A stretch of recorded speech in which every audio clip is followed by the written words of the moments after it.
Hello everyone. We are now going to revise the chapter of Sale of Goods Act 1930. तो ये particular act जो है हमारी भाई पार्लियामेंट के भी पहले की एक्ट है, ब्रिटिश के ज़माने की एक्ट है ये। और इनफैक्ट ये एक्ट और भी पुरानी है, जो 1930 दिख रहा है उससे भी बहुत ज़्यादा पुरानी है। क्यों? क्योंकि इसकी हिस्ट्री में अगर हम जाएँ तो इसके जो प्रोविजंस थे earlier they were contained in Indian contract act. तो इंडियन कॉन्ट्रैक्ट एक्ट में सोगा भी था, हमारा पार्टनरशिप भी था, और at some point of time the need was felt कि यार ये एक्ट कुछ ज़्यादा ही बड़ी हो गई है, और ये जो सेल ऑफ गुड्स से रिलेटेड प्रोविजंस हैं इनको सेपरेट करके एक नई एक्ट में लेके आना चाहिए। तो इंडियन कॉन्ट्रैक्ट एक्ट से कुछ प्रोविजंस को रिपील कर दिया गया और एक नई एक्ट बनी सोगा। लाइकवाइज एक नई एक्ट बनी इंडियन पार्टनरशिप एक्ट।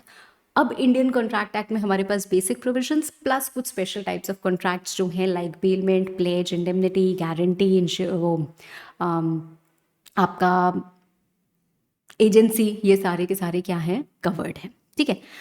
नाउ ये सेल ऑफ गुड्स एक्ट में हमारे 7 चैप्टर्स हैं, 66 सेक्शंस हैं, applies to whole of India, came into force on 1 जुलाई 1930।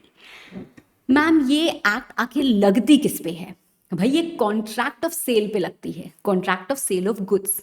कॉन्ट्रैक्ट है एक तरीके का, कॉन्ट्रैक्ट एक्ट से इसीलिए आया है, तो कॉन्ट्रैक्ट वाली सारी बातें यहाँ पे भी आ जाती हैं। मतलब जब दो लोग एक कॉन्ट्रैक्ट में एंटर करते हैं तो कैसे कॉन्ट्रैक्ट में एंटर करते हैं? ऑफर होता है, एक्सेप्टेंस होता है, प्रॉमिस हो जाता है, लॉफुल ऑब्जेक्ट होता है, लीगल कंसिडरेशन, सारी चीज़ें क्या वो सब यहाँ पे आ जाएंगी? 100% बिल्कुल आ जाएंगी। ठीक है, तो ये सारी बातें तो है ही हैं। इसके बाद कॉन्ट्रैक्ट कैसा है? सेल ऑफ गुड्स का कॉन्ट्रैक्ट है। ठीक है, सिर्फ उन्हीं पे लगता है। तो मैम सेल ऑफ गुड्स मतलब अगर हम ये बिल्डिंग बेच रहे हैं तो फिर ये सोगा लग जाएगी? The answer is no. सवाल ये उठता है कि गुड्स क्या हैं? Goods are not immovable properties. Immovable property को भैया हम गुड्स नहीं बोलते हैं इस एक्ट के तहत। ठीक है, हो सकता है किसी का कारोबार ही यही हो कि वो घर बना बना के बेच रहे हैं, उनके लिए तो रोज की काम हो रहा है, फिर भी आप मेरी बात समझो, यहाँ पे इमूवेबल प्रॉपर्टी की अगर सेल परचेज हो रही है, that's not covered under SOGA. For that we have a separate act called as transfer of property act. ठीक है, तो ऐसे कॉन्ट्रैक्ट जो सेल ऑफ गुड्स के हैं वो यहाँ पे कवर्ड है। सेल ऑफ गुड्स के लिए सबसे पहले जानना जरूरी है कि भाई गुड्स क्या होते हैं। तो गुड्स हर तरीके की मूवेबल प्रॉपर्टी गुड्स है। मूवेबल प्रॉपर्टी, मूवेबल जो एक प्लेस से दूसरी प्लेस तक मूव हो सकती है। स्टॉक, शेयर्स जो हम कंपनी के रिस्पेक्ट में पढ़ते हैं, growing crops, grass, things attach to land which agreed to be severed before या आफ्टर कॉन्ट्रैक्ट ऑफ सेल, है ना। मतलब जिसको अलग किया जा सकता है, जैसे ग्रोइंग क्रॉप्स भी होते हैं। भाई गेहूं हम लोग के पूरे उगे हुए हैं, अब हम क्या करने वाले हैं, हमने इस गेहूं को बेच दिया, तो क्या ये सेल ऑफ इमूवेबल प्रॉपर्टी हो गई? क्योंकि गेहूं तो वहीं पे लगा हुआ है, पर गेहूं को हम काट सकते हैं ना, और उसके बाद हम सप्लाई कर सकते हैं। तो दिस इज, जैसे पेड़ है, अब पेड़ के फल है, तो this is something which is attach to the land but it is going to be severed, है ना। तो भाई क्या उसकी सेल हो सकती है? 100% हो सकती है। ठीक है, why? Because it is going to be severed. Severed मतलब सेपरेटेड, सेपरेट कर सकते हैं हम उसको लैंड से, भले ही वो अभी लैंड में अटैच्ड है, but it can be separated. ठीक है, तो इन सारी चीज़ों को हम क्या बोलते हैं? गुड्स बोलते हैं ma'am. It excludes actionable claims and money. Actionable claims क्या होते हैं? देखो, मनी क्या होता है ये तो सबको पता है भाई, हम पैसे को खरीद बेच नहीं सकते हैं, और वो यहाँ पे कवर्ड नहीं होगा। एक्शनेबल क्लेम क्या होता है? एक्शनेबल क्लेम एक अधिकार होता है एक तरीके से। हमने किसी से लोन लिया, अब हम जब भी किसी से लोन लेते हैं या तो उसको सिक्योरिटी प्रोवाइड करते हैं कि भाई चलो अगर मैं तुम्हारा लोन नहीं दे पाई तो तुम मेरा मोबाइल उठा के बेच देना, और या तो फिर हम ऐसे ही लेते हैं, अरे यार क्या सिक्योरिटी, तो ये अनसिक्योर्ड डेट हो जाती है। अब अनसिक्योर्ड डेट हो जाती है, अगर मैंने पैसे नहीं दिए तो बेचारा सामने वाला क्या करेगा? उसके पास तो कोई सिक्योरिटी नहीं है कि उठा के बेच देगा। तो अब उसके पास क्या रास्ता है? एकमात्र रास्ता है कि वो कोर्ट में जाएगा, और कोर्ट में जाके क्या करेगा? केस फाइल करेगा। तो ये ऐसा क्लेम है जिसके अगेंस्ट आप एक्शन लेके ही रिकवरी कर सकते हो, तो उसको हम बोलते हैं एक्शनेबल क्लेम्स। ठीक है, तो this can also be transferred may be, right, पर इसको हम गुड्स नहीं बोलेंगे। तो ये दो चीज़ें बस हमें याद रखनी है। क्या होता है ये आपसे नहीं पूछा जाएगा, बट ये गुड्स में एक्सक्लूड होता है, ये ज़रूर याद रखना है। ठीक है, इसके अलावा छोटी छोटी कुछ और डेफिनेशंस आती हैं, जैसे बायर कौन होता है? बायर कौन होता है? जो गुड्स खरीदता है या फिर एग्री करता है कि मैं गुड्स खरीदूंगा। क्यों? क्योंकि इस पूरे के पूरे चैप्टर में भाई सेल और एग्रीमेंट टू सेल की बड़ी इंपॉर्टेंस है, बड़ी इंपॉर्टेंस है। तो मतलब मैम अगर आप सेलर हो और मैं आपके पास आया, तो आप मेरे पास आए और आपने आके मुझे बोला कि मैम मुझे एक बुक चाहिए पर अभी मेरे पास पैसे नहीं है। मैंने कहा कोई बात नहीं बेटा, 10 दिन बाद तुम बुक लेना, ला ये बुक तुम्हारी हुई और मैं तुमको इसी प्राइस पे ये बुक दे दूंगी। तो हमारे बीच में क्या हुआ, एग्रीमेंट टू सेल। किस चीज का एग्रीमेंट टू सेल हुआ, किताब का। तो सब्जेक्ट मैटर क्या है, ये बुक, ये गुड्स हो गए, हाँ मैम हो गए। अब क्या हमने आज ये ट्रांजैक्शन किया, नहीं, हम 10 दिन बाद ये करने वाले हैं। तो क्या मैं सेलर हूं, हाँ, why, because I have agreed to sell. क्या आप बायर हो, yes, because you have agreed to buy, we have entered into an agreement to sell. हमारे बीच में सेल नहीं हुई है। सेल कैसे होती है, आप आते, मैं आपको बुक दे देती, आप मुझे पैसे दे देते, सेल हो गई। मतलब मैम जब पैसे देते और डिलीवरी ले लेते तो सेल होती है, नहीं, जब ओनरशिप पास होती है तब सेल होती है। ठीक है, कॉन्ट्रैक्ट ऑफ सेल में ओनरशिप पास होती है। ठीक है, और हमारे एग्रीमेंट टू सेल में ऑब्वियसली ओनरशिप पास नहीं हो सकती है। एग्रीमेंट टू सेल, अभी हम लोग एक एक करके धीरे धीरे धीरे धीरे करके चीज़ों की तरफ आगे बढ़ते हैं, राइट। फिलहाल definition, document of title of goods, एक ये भी डेफिनेशन होती है। डॉक्यूमेंट ऑफ टाइटल क्या होता है, ऐसा डॉक्यूमेंट जो ये इंडिकेट करता है that these goods belong to me, और इनका अधिकार होना चाहिए, मतलब इनका अधिकार मेरे पास है। वो क्या होते हैं, बिल ऑफ लेडिंग, आपका डॉक वारंट, आपका warehouse keeper certificate, wharfingers certificate, railway receipt, multi modal transport document. तो अलग अलग डॉक्यूमेंट्स होते हैं जो अलग अलग जगह यूज होते हैं, मतलब रेलवेज में अलग, शिप्स के लिए अलग। तो हमारे पास ऐसे ऐसे डॉक्यूमेंट्स होते हैं। ये क्या है, ये प्रूफ है कि भाई इसका पोसेशन मेरे पास है या इसका कंट्रोल मेरे पास है। अगर मैंने ये रेलवे रिसीट किसी और को दे दी तो मतलब मैं एक सिंबॉलिक डिलीवरी कर रही हूँ उन गुड्स की जो रेलवेज में चल रहे हैं, क्योंकि अभी तक अधिकार मेरे पास था उन गुड्स को लेने का। मैंने ये रेलवे रिसीट किसी और को दे दी तो अब अधिकार उसके पास है वो गुड्स लेने का। तो मतलब मैंने कहीं ना कहीं इनडायरेक्टली गुड्स को डिलीवर कर दिया। मैंने उठा के ऐसे निकाल के उसको नहीं दिया, एक्चुअल डिलीवरी, फिजिकल डिलीवरी नहीं की, पर मैंने क्या किया, सिंबॉलिक डिलीवरी कर दी by giving the railway receipt कि भाई जाके अपने ये सामान ले लेना। ठीक है, तो उसको हम बोलते हैं document of title of goods. When we deliver the document of title of goods we are actually doing symbolic delivery also. ठीक है, ओके। इसके अलावा एक और छोटी सी डेफिनेशन जो आज हमको जो हमें पढ़नी पड़ती है वो है मर्केंटाइल एजेंट की। मर्केंटाइल एजेंट कौन होता है, जो आपका नॉर्मल बिजनेस में जिसके पास अथॉरिटी होती है कि वो आपके सामान को बेच सकता है या कंसाइन कर सकता है। ठीक है, insolvent is also something that you must know. Insolvency is a stage when you are unable to pay your debts. मतलब आपके पास लाइबिलिटी बहुत ज़्यादा है, आपके पास उसके करस्पॉन्डिंग एसेट्स बहुत कम है। आपने 50 करोड़ का लोन ले लिया और वो सोचा था कि बिजनेस में लगाएंगे, बिजनेस बड़ा फ्लरिश करेगा, मार्केटिंग वार्केटिंग सब पे सारा पैसा उड़ा दिया, पैसा सारा डूब गया। अब पैसे तो है नहीं पर वो लेनदार तो खड़े हुए हैं जो 50 करोड़ जिनसे आपने लिया है। अब आपके पास उनको पैसे देने की क्षमता ही नहीं है, बिकॉज पैसे हैं ही नहीं, कहाँ से आएंगे, बिजनेस बिजनेस कहीं से कुछ नहीं आ सकता। तो ऐसी स्टेज में you can apply to the court and से डिक्लेयर मी एज इंसॉल्वेंट। फिर आप फ्रेश जिंदगी स्टार्ट कर सकते हो। अभी आपके पास जितनी भी चीज़ें रहेंगी उन सबको बेच बेच के जो भी कर पाएंगे, भैया सबके पैसे जितने दे पाए, 4 रुपये का 1 रुपये जो भी दे पाए सब दे दा के नक्की करेंगे और आप एक फ्रेश जिंदगी स्टार्ट कर सकते हो। ठीक है, तो उसको हम बोलते हैं इंसॉल्वेंट हो गया वो पर्सन। मतलब उसका तो भाई उसको इंसॉल्वेंट डिक्लेयर कर दिया कि मतलब उसके पास पैसा वैसा कुछ है नहीं। ठीक है, और एक और डेफिनेशन, जो आती है property, which is very important. Property का मतलब होता है ओनरशिप। ठीक है, ओनरशिप। हर कॉन्ट्रैक्ट ऑफ सेल में ओनरशिप ट्रांसफर होती है, और ये ओनरशिप कब ट्रांसफर होगी ये सारी बातें भी हम बाद में पढ़ते हैं। जैसे मैं आपको बता रही थी कि कॉन्ट्रैक्ट ऑफ सेल में ओनरशिप ट्रांसफर होनी चाहिए, तो उसके भी अपने रूल्स हैं। तो one by one we will read them all, right.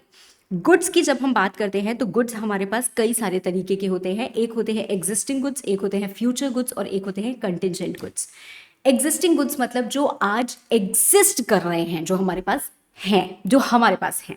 ठीक है, मतलब जब भी आप आए हो और कॉन्ट्रैक्ट ऑफ सेल कर रहे हो ना, contract of sale includes sale and agreement to sell. Contract of sale includes sale and agreement to cell.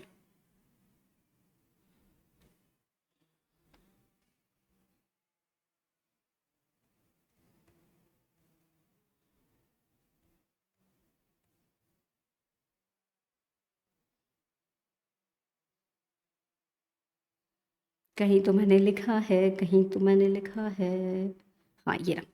देखो, कॉन्ट्रैक्ट ऑफ सेल में क्या होता है, सेल और एग्रीमेंट टू सेल दोनों ही इनकॉर्पोरेटेड होता है। मतलब मैम, मैं गई सामने वाली दुकान पे और मैंने बोला भैया एक चॉकलेट दे दीजिए, उन्होंने मुझे चॉकलेट दी, मैंने उनको क्या किए, पैसे दे दिए, ये क्या हुआ, हमारे बीच में सेल हुई, हमारे बीच में सेल हुई, ठीक है।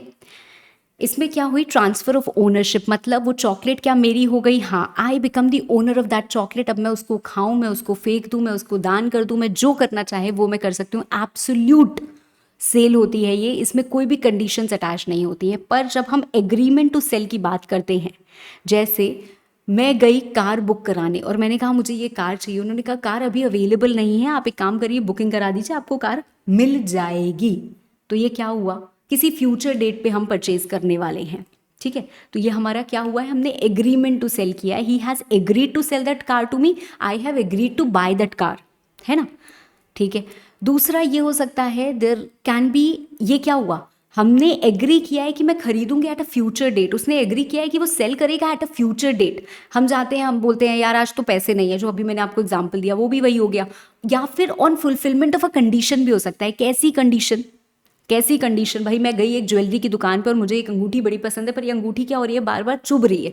मैंने कहा आप इसको ठीक करवा दीजिए, अगर ये स्मूथ हो जाती है, उन्होंने कहा थोड़ा सोना और लगेगा, अगर ये स्मूथ हो जाएगी तो मैं खरीद लूंगी, मुझे डिजाइन वगैरह बहुत पसंद है। तो अब मैंने एग्री किया है कि I am going to buy this ring and he has agreed to sell this ring to me, मतलब वो सेलर हो गया, मैं बायर हो गई। पर कब ये सेल होगी, जब ये कंडीशन पूरी होगी जो मैंने रखी है, right. So seller agrees to transfer the property but it is conditional, that means it may happen at a future date or it may happen on fulfillment of a condition, ठीक है। तो ये हमारा क्या होता है, सेल और ये हमारा क्या होता है, सेल और एग्रीमेंट टू सेल। अब मेरी बात सुनो, एग्जिस्टिंग गुड्स कौन से होते हैं, जो कॉन्ट्रैक्ट जब हो रहा है तो उस समय एग्जिस्ट कर रहे हैं, जैसे ये डेयरी मिल्क चॉकलेट हो गई, ठीक है। फ्यूचर गुड्स कौन से होते हैं, फ्यूचर गुड्स जो अभी या तो दुकानदार के पास है नहीं, वो जाएगा एक्वायर करके लेके आएगा, या फिर उसको वो मैन्युफैक्चर करेगा या प्रोड्यूस करेगा, ठीक है। मतलब हो सकता है कि वो टमाटर उगा के लेके आए, या फिर मोबाइल को मैन्युफैक्चर करे, या फिर कोई पेंटिंग को किसी और से क्या से खरीद के लेके आए, तो मैन्युफैक्चर, प्रोड्यूस, एक्वायर कुछ भी कर सकता है। और तब हमारे बीच में जब ये हो जाएगा, so then we will enter into a contract of sale, actual sale. Contract of sale include sale as well as agreement to sell, दोनों चीजें आती है, ठीक है।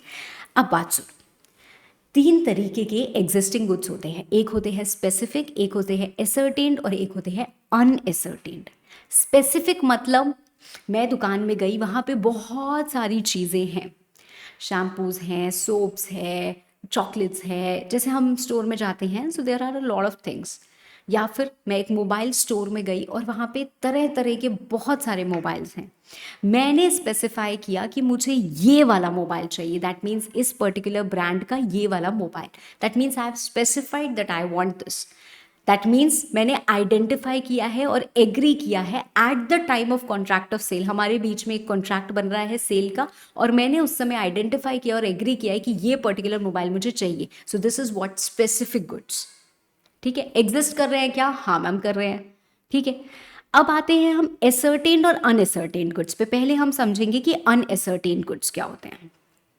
अनएसर्टेन्ड गुड्स जो स्पेसिफिकली आइडेंटिफाई करके नहीं रखते हैं, जैसे मैं गई टमाटर लेने, ठीक है, और वहाँ पे 50 किलो टमाटर है, मैंने कहा भैया टमाटर कैसे दिए, उन्होंने बोला कि जो भी आपका रेट है बता दिया मुझे, मैंने कहा 2 किलो टमाटर दे दो।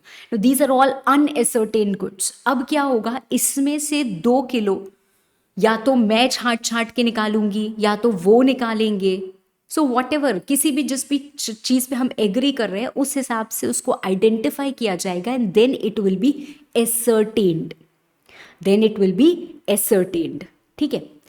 तो ये बात समझ में आ गई। अब कभी कभी बच्चों को ऐसा लगता है कि मैम, जैसे हम एक दुकान पे गए और वहाँ पे 50 लेज़ के पैकेट रखे हुए हैं, मैंने तो बोल दिया मुझे ये लेज़ चाहिए, मतलब मैंने स्पेसिफाई कर दिया, तो वो लेज़ क्या हो गया, एक स्पेसिफिक गुड हो गया। पर 50 लेज़ के पैकेट में से अंकल मुझे कौन सा देंगे ये तो मुझे नहीं पता है, तो क्या वो अनसर्टेन्ड भी है, हाँ, ठीक है। तो वो तोड़ के निकाल के मुझे एक पैकेट देंगे, तब वो एसर्टेन हो जाएगा। तो यूजुअली स्पेसिफिक और एसर्टेन्ड आइडियली कहीं ना कहीं बहुत सिमिलर चीज़ होती है। बहुत थिन लाइन ऑफ डिफरेंस ये होता है कि जिन कैटेगरीज के लिए हम बात कर रहे हैं, जैसे मैंने आपको समझाया, उनके लिए वो यूज़ किया जाता है। जब आप बहुत सारी चीज़ों में से स्पेसिफाई कर रहे हो विद स्पेसिफिकेशंस कि मुझे ये चाहिए, that is what specific goods. But जब एक ऐसी चीज़ रहती है कि चीनी है, टमाटर, तो वो अनएसर्टेन्ड है, उसमें से हम निकाल के एसर्टेन करके देते हैं। ठीक है, तो बस वो जिसके लिए यूज़ हो रहा है उनके लिए हम बात करते हैं। ठीक है, इसके बाद आते हैं हम फ्यूचर गुड्स पे। Future goods I have already told you, like मुझे चाहिए 5 किलो टमाटर। अब ये टमाटर अगर उनके पास एग्जिस्ट कर रहा है तो ये एग्जिस्टिंग गुड्स में चला गया, अनएसर्टेन हो गया, वो एसर्टेन करके मुझे दे देंगे। पर अगर उनके पास टमाटर नहीं है, उन्होंने बोला कोई बात नहीं, कल मैं ले आऊंगा इसको और कल आप ले लीजिएगा, तो ये क्या हो गए? फ्यूचर गुड्स हो गए। क्या मैं इसके लिए अभी कॉन्ट्रैक्ट ऑफ सेल कर सकती हूँ? नहीं। You can only agree to sell me, I can only agree to buy. तो मतलब फ्यूचर गुड्स के केस में हमेशा एक एग्रीमेंट टू सेल होता है, कभी भी सेल नहीं होती है। क्यों नहीं हो सकती? क्योंकि जो गुड्स एग्जिस्ट ही नहीं कर रहे उसको आप बेचोगे कैसे? आप सिर्फ एग्री कर सकते हो कि ये बन जाएगा तो आई विल गिव यू, ये मैन्युफैक्चर हो जाएगा तो आई विल गिव यू, ये मैं प्रोक्योर कर लूंगी तो आई विल गिव यू। ठीक है, तीसरा होता है हमारा कंटिजेंट गुड्स। कंटिजेंट गुड्स मतलब विच इज गुड्स मिल पाएगा या नहीं मिल पाएगा ये मेरे हाथ में नहीं है। फ्यूचर गुड्स में कहीं ना कहीं ये चीज़ें हमारे हाथ में होती हैं। कंटिजेंट गुड्स के केस में कंटिजेंसी है, अनसर्टेन सी कंटिजेंसी है। भाई शिप से सामान आ रहे हैं, शिप अगर आ जाएगी, शिप डूब गई तो भाई हम कैसे देंगे? शिप आ जाएगी तो ही हम दे पाएंगे, राइट? मुझे एक पेंटिंग लेके आनी है, बट वो पेंटिंग अगर बेच देगा तो मैं आपको दे दूंगी। ठीक है, वो पेंटिंग बना देगा तो मैं आपको दे दूंगी। So there is certain uncertain contingency, मतलब ये बात सर्टेन नहीं है। ठीक है, तो अगर ये हो पाएगा then I will give you, तो वो होते हैं हमारे कंटिजेंट गुड्स। अगेन उसके केस में भी हमेशा एग्रीमेंट टू सेल होगा। मतलब फ्यूचर गुड्स और कंटिजेंट गुड्स के केस में हमेशा एग्रीमेंट टू सेल होगा। एग्जिस्टिंग गुड्स के केस में सेल भी हो सकता है और एग्रीमेंट टू सेल भी हो सकता है। कैसे? आईफोन 15 मुझे खरीदना है पर मेरे पास पैसे नहीं है, मैंने कहा कि मैं आपसे 5 दिन बाद लूंगी, तो मैं क्या कर रही हूँ? एग्रीमेंट टू सेल कर रही हूँ। क्या ये गुड्स एग्जिस्ट नहीं कर रहे हैं? 100% कर रहे हैं, उसके पास दुकान में पड़ा हुआ है, उठा के आज आपको दे सकता है, पर फिर भी मैं एग्रीमेंट टू सेल कर रही हूँ। तो एग्जिस्टिंग गुड्स के केस में सेल और एग्रीमेंट टू सेल दोनों हो सकता है। फ्यूचर और कंटिजेंट के केस में सिर्फ और सिर्फ क्या होगा? एग्रीमेंट टू सेल होगा। ठीक है, ओके। अब आती है बात डिलीवरी की। तो डिलीवरी मैंने आपको ऑलरेडी बता दिया, 3 तरीके की डिलीवरी होती है, एक्चुअल, कंस्ट्रक्टिव और सिंबॉलिक। एक्चुअल बता दिया मैंने आपको, सिंबॉलिक भी बता दिया मैंने आपको। कंस्ट्रक्टिव क्या होती है? कंस्ट्रक्टिव डिलीवरी हम उसको कहते हैं जब भाई मेरा सामान वेयर हाउस में पड़ा है, वो मेरा सामान था, वो मेरे सामान की देख रेख कर रहा था, मैंने उसको फ़ोन में ला के कहा ये सामान मैंने उनको बेच दिया है, तो उसने उनको फ़ोन में लाया बायर को और बोला भैया आपका सामान है। वो भैया ने बोला भैया 2 दिन रखे रहो ना, जो भी लगेगा मैं दे दूंगा। Now the goods have not been delivered from the warehouse to anyone. वही होल्ड कर रहा था पहले भी, वही होल्ड कर रहा है आज भी। इट्स जस्ट कि वो पहले होल्ड कर रहा था मेरे बिहाफ पे, अब वो होल्ड कर रहा है किसी और के बिहाफ पे, तो ये डिलीवरी हो गई, कंस्ट्रक्टिव डिलीवरी हो गई। ठीक है, okay. Now agreement to sell as well as sale. ठीक है, तो जब transfer of property in goods is to take place at a future time, it is agreement to sell, and when the property is transferred from seller to buyer then it is called as sale. तो ये मैंने आपको already बता दिया। अब sale, agreement to sell, and when agreement to sell becomes cell. Cell क्या हुई? जब सेलर और बायर ने बोला कि भाई मुझे सामान चाहिए, उसने बोला मुझे प्राइस, आपने जो भी फिक्स किया। कई बार ऐसा होता है कि मैं टीवी खरीदने गई और मैंने बोला कि आप टीवी मेरे घर पे कल पहुंचा दीजिएगा, प्राइस मैंने अभी दे दिया। क्या ये सेल है या एग्रीमेंट टू सेल है? ये सेल है, because the ownership of the property is being transferred, right? तो ये सेल हो गई। ऐसा नहीं है मैं बोल रही हूँ कि मैं 2 दिन बाद खरीदूंगी, नहीं, मैंने खरीद लिया। ठीक है, मान लीजिए मैंने टीवी खरीद लिया, मैंने पैसे नहीं दिए, मैंने कहा कि आज मेरे पास पैसे नहीं है, मैं 10 दिन बाद आपको पैसे दे दूंगी, आप टीवी भिजवा दीजिए। उसने कहा ठीक है 2-3 दिन में टीवी भिजवा देते हैं। क्या ये सेल है? हाँ ये सेल है, ये क्रेडिट टाइप की सेल है। उसने मुझे क्रेडिट पीरियड दिया है 10 दिन का, पर अगर मैं जाके बोलूँ कि अभी मेरे पास पैसे नहीं है, मैं 10 दिन बाद टीवी खरीदूंगी, तो ये एग्रीमेंट टू सेल है। ठीक है, बट सिर्फ बातचीत करके आ जाते हैं तो नहीं, ठीक है, otherwise it will be called as agreement to sell. तो एग्रीमेंट ऑफ सेल में हम कोई फ्यूचर टाइम डिसाइड करते हैं या फिर कोई कंडीशन इंपोज करते हैं कि ये कंडीशन हो जाएगी तब हम खरीदेंगे। ठीक है, तो जब वो टाइम अगर हमने डिसाइड किया तो जब 10 दिन पूरे हो गए तो सेल हो जाएगी। अगर हमने कोई कंडीशन इंपोज की है जैसे अंगूठी वाली थी, तो जब वो अंगूठी बन जाएगी तब वो एग्रीमेंट टू सेल हमारा क्या हो जाएगा, सेल में कन्वर्ट हो जाएगा। बात समझ में आई?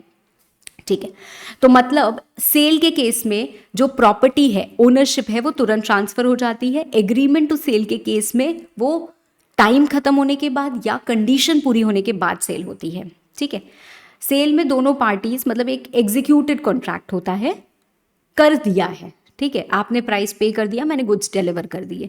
हो सकता है आपने प्राइस प्रॉमिस किया हो कि मैं 10 दिन बाद दे दूंगा, दैट इज ऑल्सो अलाउड। या मैंने डिलीवरी प्रॉमिस की हो कि चलो मैंने ये आपका शुरू हो गया है काम, मैं 10 दिन में डिलीवरी करता हूँ, तो भी इट्स पॉसिबल, क्योंकि हमारे पास रूल्स हैं फॉर प्राइस, रूल्स हैं for delivery. We will read them later. ठीक है, अगर भाई सेल हो गई, मैं टीवी तो लेके चली गई और मैंने जैसे बोला तो 10 दिन में मैं पैसे दे दूंगी और मैंने पैसे नहीं दिए, क्या सेलर मुझे स्यू कर सकता है? ऑफ कोर्स कर सकता है।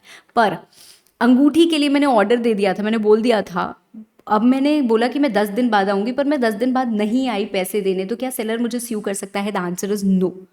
ठीक है, हाँ, नहीं, वो सिर्फ डैमेजेस वगैरह के लिए स्यू कर सकता है, बट वो ये नहीं बोल सकता कि नहीं नहीं आपको तो खरीदना पड़ेगा, नहीं कर सकता है। ठीक है, इनफैक्ट अगर मुझे जाके वहाँ पे अंगूठी पसंद नहीं आती और मैं मना कर देती हूँ कि नहीं मुझे ये तो नहीं ठीक लग रहा है, तो भी वो सिर्फ डैमेजेस के लिए क्लेम कर सकता है। ही कैन नॉट क्लेम और for the price.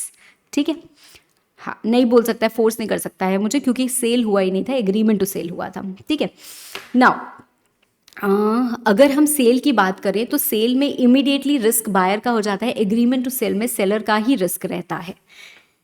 Now sale is different from hire purchase, क्योंकि हायर परचेज में क्या होता है, हम एक ऑप्शन देते हैं हायर बायर को या हायरर को कि आप लेके जाओ, ये बाइक है, ये बाइक आप लेके जाओ, आप हायर चार्जेस देते रहना, आपको लगे तो आपके पास ऑप्शन है, आप सारे हायर परचेज के इंस्टॉलमेंट्स दे के, लास्ट इंस्टॉलमेंट तक दे के, you will have the option to purchase also. मतलब अगर सारे इंस्टॉलमेंट आप दे दोगे तो आपका गुड्स आपका हो जाएगा। ठीक है, तो you have the option to purchase, it is not sale, because you only have the option to purchase. आप किसी भी दिन बोल सकते हो यार मेरा तो हो गया, अब मुझे यूज वूज नहीं करना है, इतने हायर चार्जेस मैंने पे कर दिए, मैं सामान वापस कर दूंगी, आगे के हायर चार्जेस मैं नहीं पे करूंगी। ठीक है, so this is something which may happen, right. तो सेल के केस में तो क्या होता है, ओनरशिप तुरंत आपकी हो गई, भले ही क्रेडिट सेल है, ओनरशिप तुरंत आपकी हो गई। हायर परचेज के केस में ओनरशिप आपकी तब तक नहीं होती है जब तक आप लास्ट इंस्टॉलमेंट पे नहीं कर देते हो। अगर आपको 5 इंस्टॉलमेंट्स पे करने हैं तो 5वां इंस्टॉलमेंट जब पे करेंगे तब वो गुड्स आपके होंगे, तब उसकी ओनरशिप आपको मिलेगी। There is a difference between ownership and delivery या ओनरशिप एंड पोसेशन। पोसेशन आपको तुरंत मिल जाता है, ओनरशिप नहीं मिलती है। मतलब goods have been delivered to you, आपके पास आ गए, आपके पोसेशन में है, आप उसको यूज भी कर रहे हो, बट ये गुड्स आपके नहीं है। अगर आप किसी भी दिन उसके पैसे नहीं दोगे तो उठा के आपके गुड्स लेके जा सकते हैं।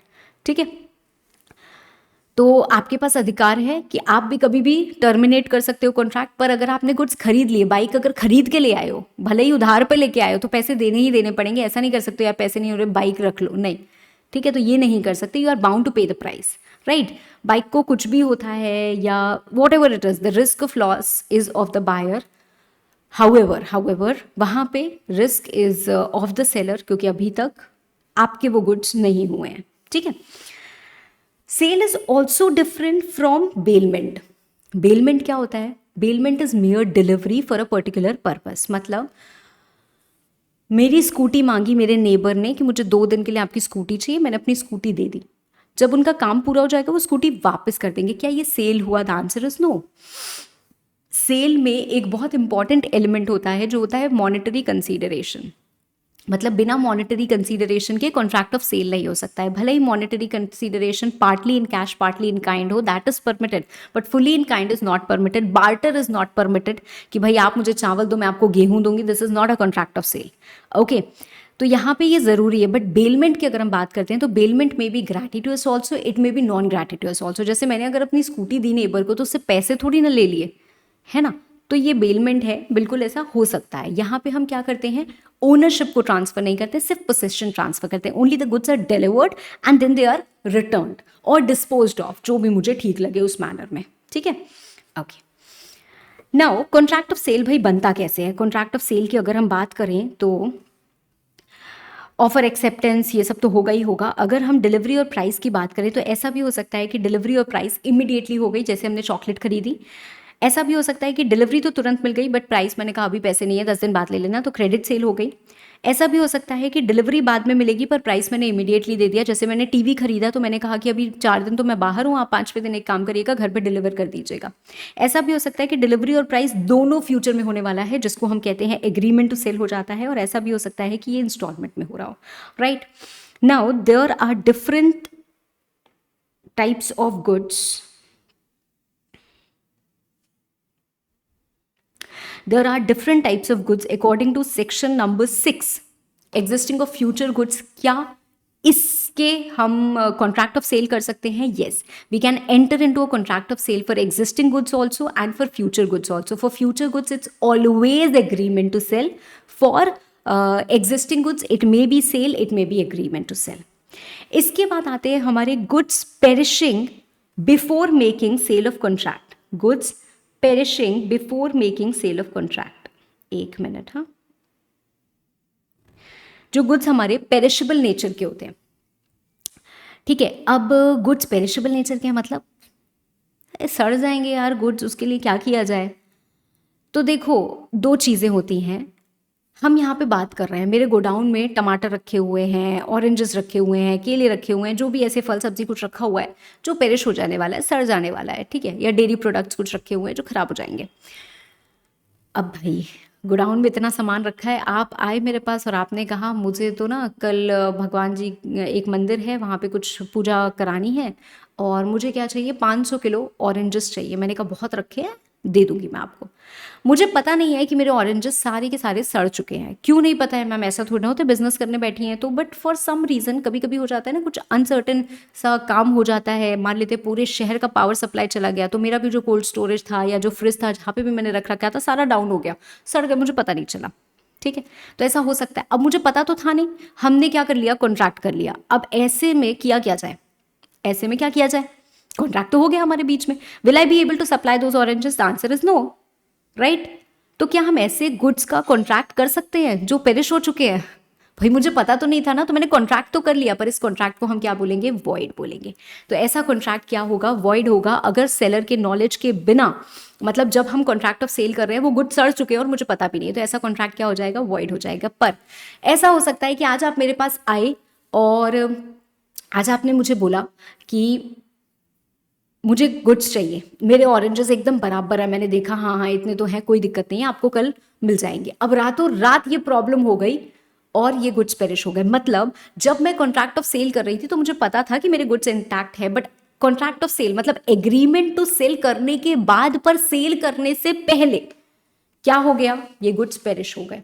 तो भाई agreement is thereby avoided, again it is going to turn void, right. तो एग्रीमेंट फिर आप क्या कर सकते हो? अवॉइड कर सकते हो। नाउ कभी कभी ऐसा भी होता है कि हमारे पास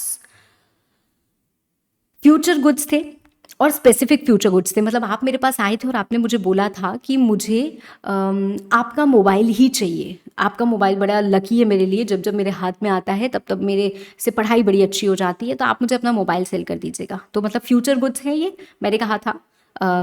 या मैं ये बोलूँ कि not exactly future goods, but let's say आप आए मेरे पास और आपने कहा कि मैम आप अपनी एक बुक दे दीजिएगा, मेरे पास वो बुक अवेलेबल नहीं है। मैंने कहा ठीक है, मैं बना के अपनी हैंड रिटन बुक अच्छे से कुछ करके आपको दे दूंगी, ठीक है।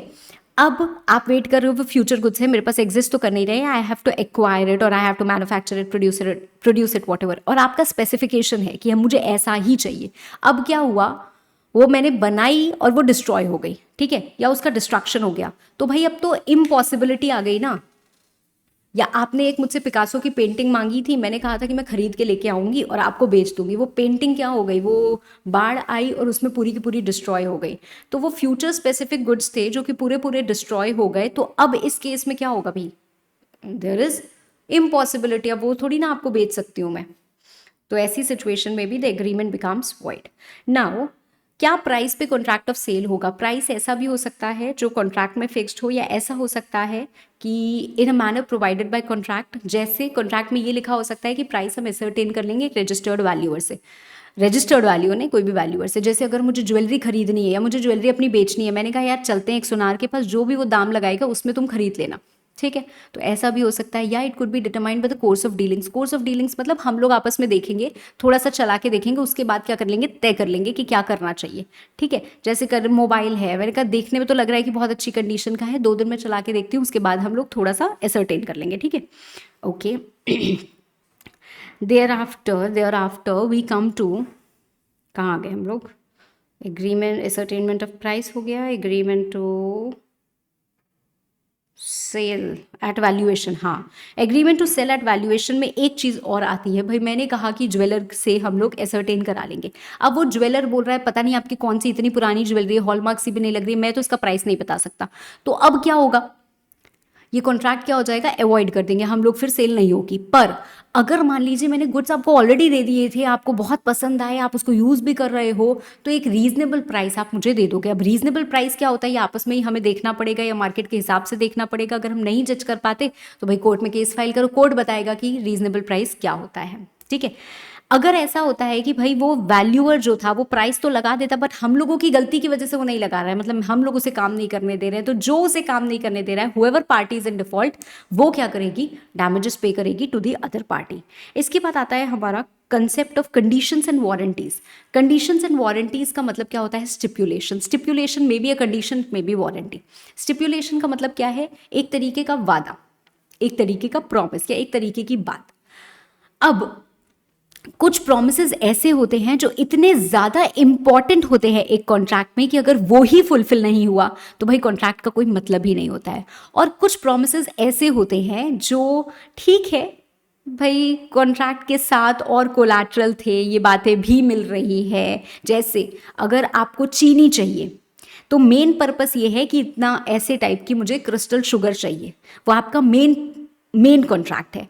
उसके बाद हमने एडिशनली बोल दिया अरे एकदम फर्स्ट क्लास पैकेजिंग में आती है और उसमें जिप लॉक लगा रहता है, ये रहता है, ये सब क्या हो गई, एडिशनल बातें हो गई।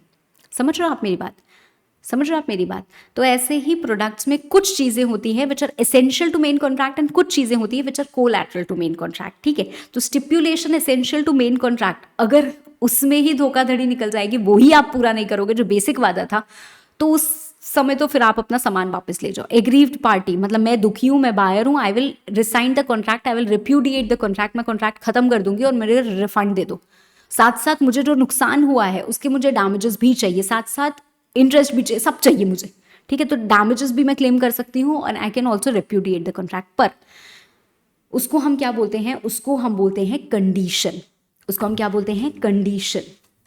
Okay, so stipulation in a contract of sale with reference to goods may be a condition or a warranty. Condition जो essential to main purpose of contract होती है, और breach उसका अगर होता है तो it may result in repudiation. Warranty which is collateral to the main purpose of the contract, and इस केस में breach may result in claim of damages. ठीक है, ओके मैम। अब मेरी बात सुनो।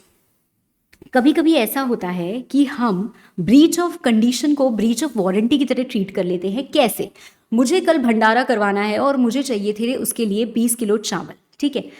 अब मैंने ऑर्डर किया 20 किलो चावल का, और मैंने बोला था जो 70 रुपये पर केजी वाले चावल होते हैं आप वो दीजिएगा। अब आपने क्या कर दिया, लोअर क्वालिटी ऑफ चावल भेज दिए। भाई बेसिक रिक्वायरमेंट ही वही थी, लोअर क्वालिटी ऑफ चावल, क्या मैं एक्सेप्ट करूँ? Is it breach of condition और warranty? It is breach of condition, है ना। तो आपने ब्रीच ऑफ कंडीशन किया है, तो भाई फिर भी अब मेरा तो अर्जेंट रिक्वायरमेंट था, मैंने सोचा कि कल मैं कहाँ से मंगाऊंगी, तो वो मैंने एक्सेप्ट कर लिया। तो मैंने अब क्या किया, मैंने कहा चलो मैं कॉन्ट्रैक्ट खत्म नहीं कर रही, मतलब मैं इस कंडीशन को कंडीशन मान के रेप्यूडिएट नहीं कर रही, मैं इस कंडीशन को वारंटी मान लेती हूँ, और वारंटी मान के मैं आपसे डैमेजेस क्लेम करूंगी। भाई आपने मुझे सस्ते चावल भेजे हैं तो कम से कम मेरे पैसे तो वापस करो, जितने एक्स्ट्रा पैसे मेरे से लिए हैं। तो मैं यहाँ पे क्या कर रही हूँ, कंडीशन को मैं ट्रीट कर रही हूँ as warranty, right. So in situation में when I accept the goods, that means I'm treating the condition as warranty and I lose my right to repudiate. I lose my right to resign the contract. Now I can only claim damages. ठीक है, तो कब कब हम breach of condition को warranty की तरह treat करते हैं, जब मैं खुद मान लूँ ठीक है, कि चलो ये वारंटी है। जैसे मैंने अभी अभी आपको केस बताया, कभी कभी ऐसा होता है कि कॉन्ट्रैक्ट हमारा नॉन सीवियरेबल होता है और मैंने कुछ गुड्स एक्सेप्ट कर लिए, तो भाई मुझे सारे के सारे ही एक्सेप्ट करने पड़ेंगे। अब हमारे पास कुछ ऑप्शन ही नहीं है। जैसे चावल थे आपके और चावल आपने मिक्स कर दिए, ठीक है, मतलब मैंने 20 किलो चावल मांगे थे, उसमें से 15 किलो चावल वैसे थे और बाकी 5 किलो चावल कुछ और मिक्स कर दिए थे, ठीक है। अब ये नॉन सीवरेबल है, इसको हम अलग अलग तो कर नहीं सकते, तो मैंने एक्सेप्ट कर लिया है, ठीक है।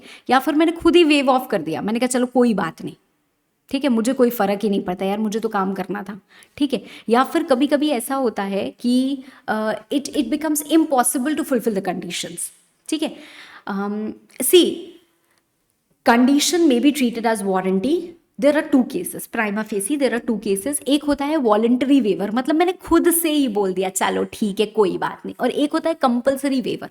कंपल्सरी वेवर क्या है, मेरे पास चॉइस ही नहीं है, I have to treat the condition as warranty. When I have to treat the condition as warranty, when I can नॉट सेग्रीगेट, मैं नॉन सीवरेबल है ये चीज़, ठीक है। और दूसरा, when it becomes impossible to fulfil the conditions, ठीक है, because of law, because of law, ठीक है।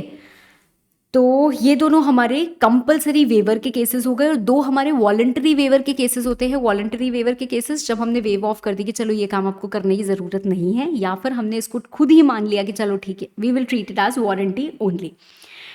नाउ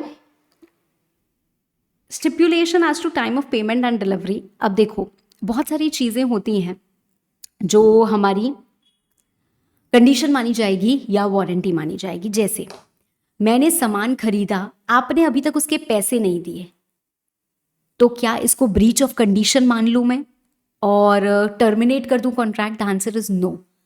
यूजुअली प्राइस, मतलब पैसे ना देना, is not the essence of the contract, ठीक है। आप पैसे रिकवर करेंगे but it is not the essence of the contract. पर गुड्स का ना देना समय पे, that is the essence of the contract. क्यों? क्योंकि अगर मुझे चावल चाहिए थे और आज आप मुझे चावल नहीं दे पाते, कल तो मुझे भंडारा करना था, तो अगर आज मुझे चावल नहीं मिलेंगे तो मैं कहीं और से अरेंजमेंट कर लूंगी, तब क्या मैं कॉन्ट्रैक्ट रिसाइन नहीं करूंगी? बिल्कुल करूंगी। मैं कल लेके चावल क्या करूंगी?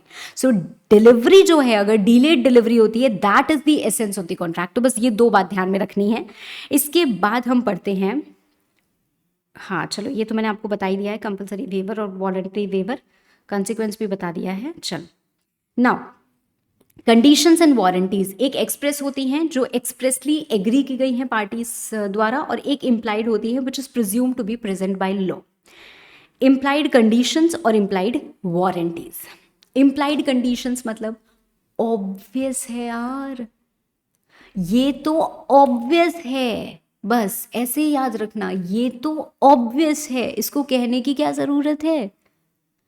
आपने मुझे दिखाया क्या ये वाला चावल चलेगा, मैंने बोला हाँ ये चावल बड़ा अच्छा है।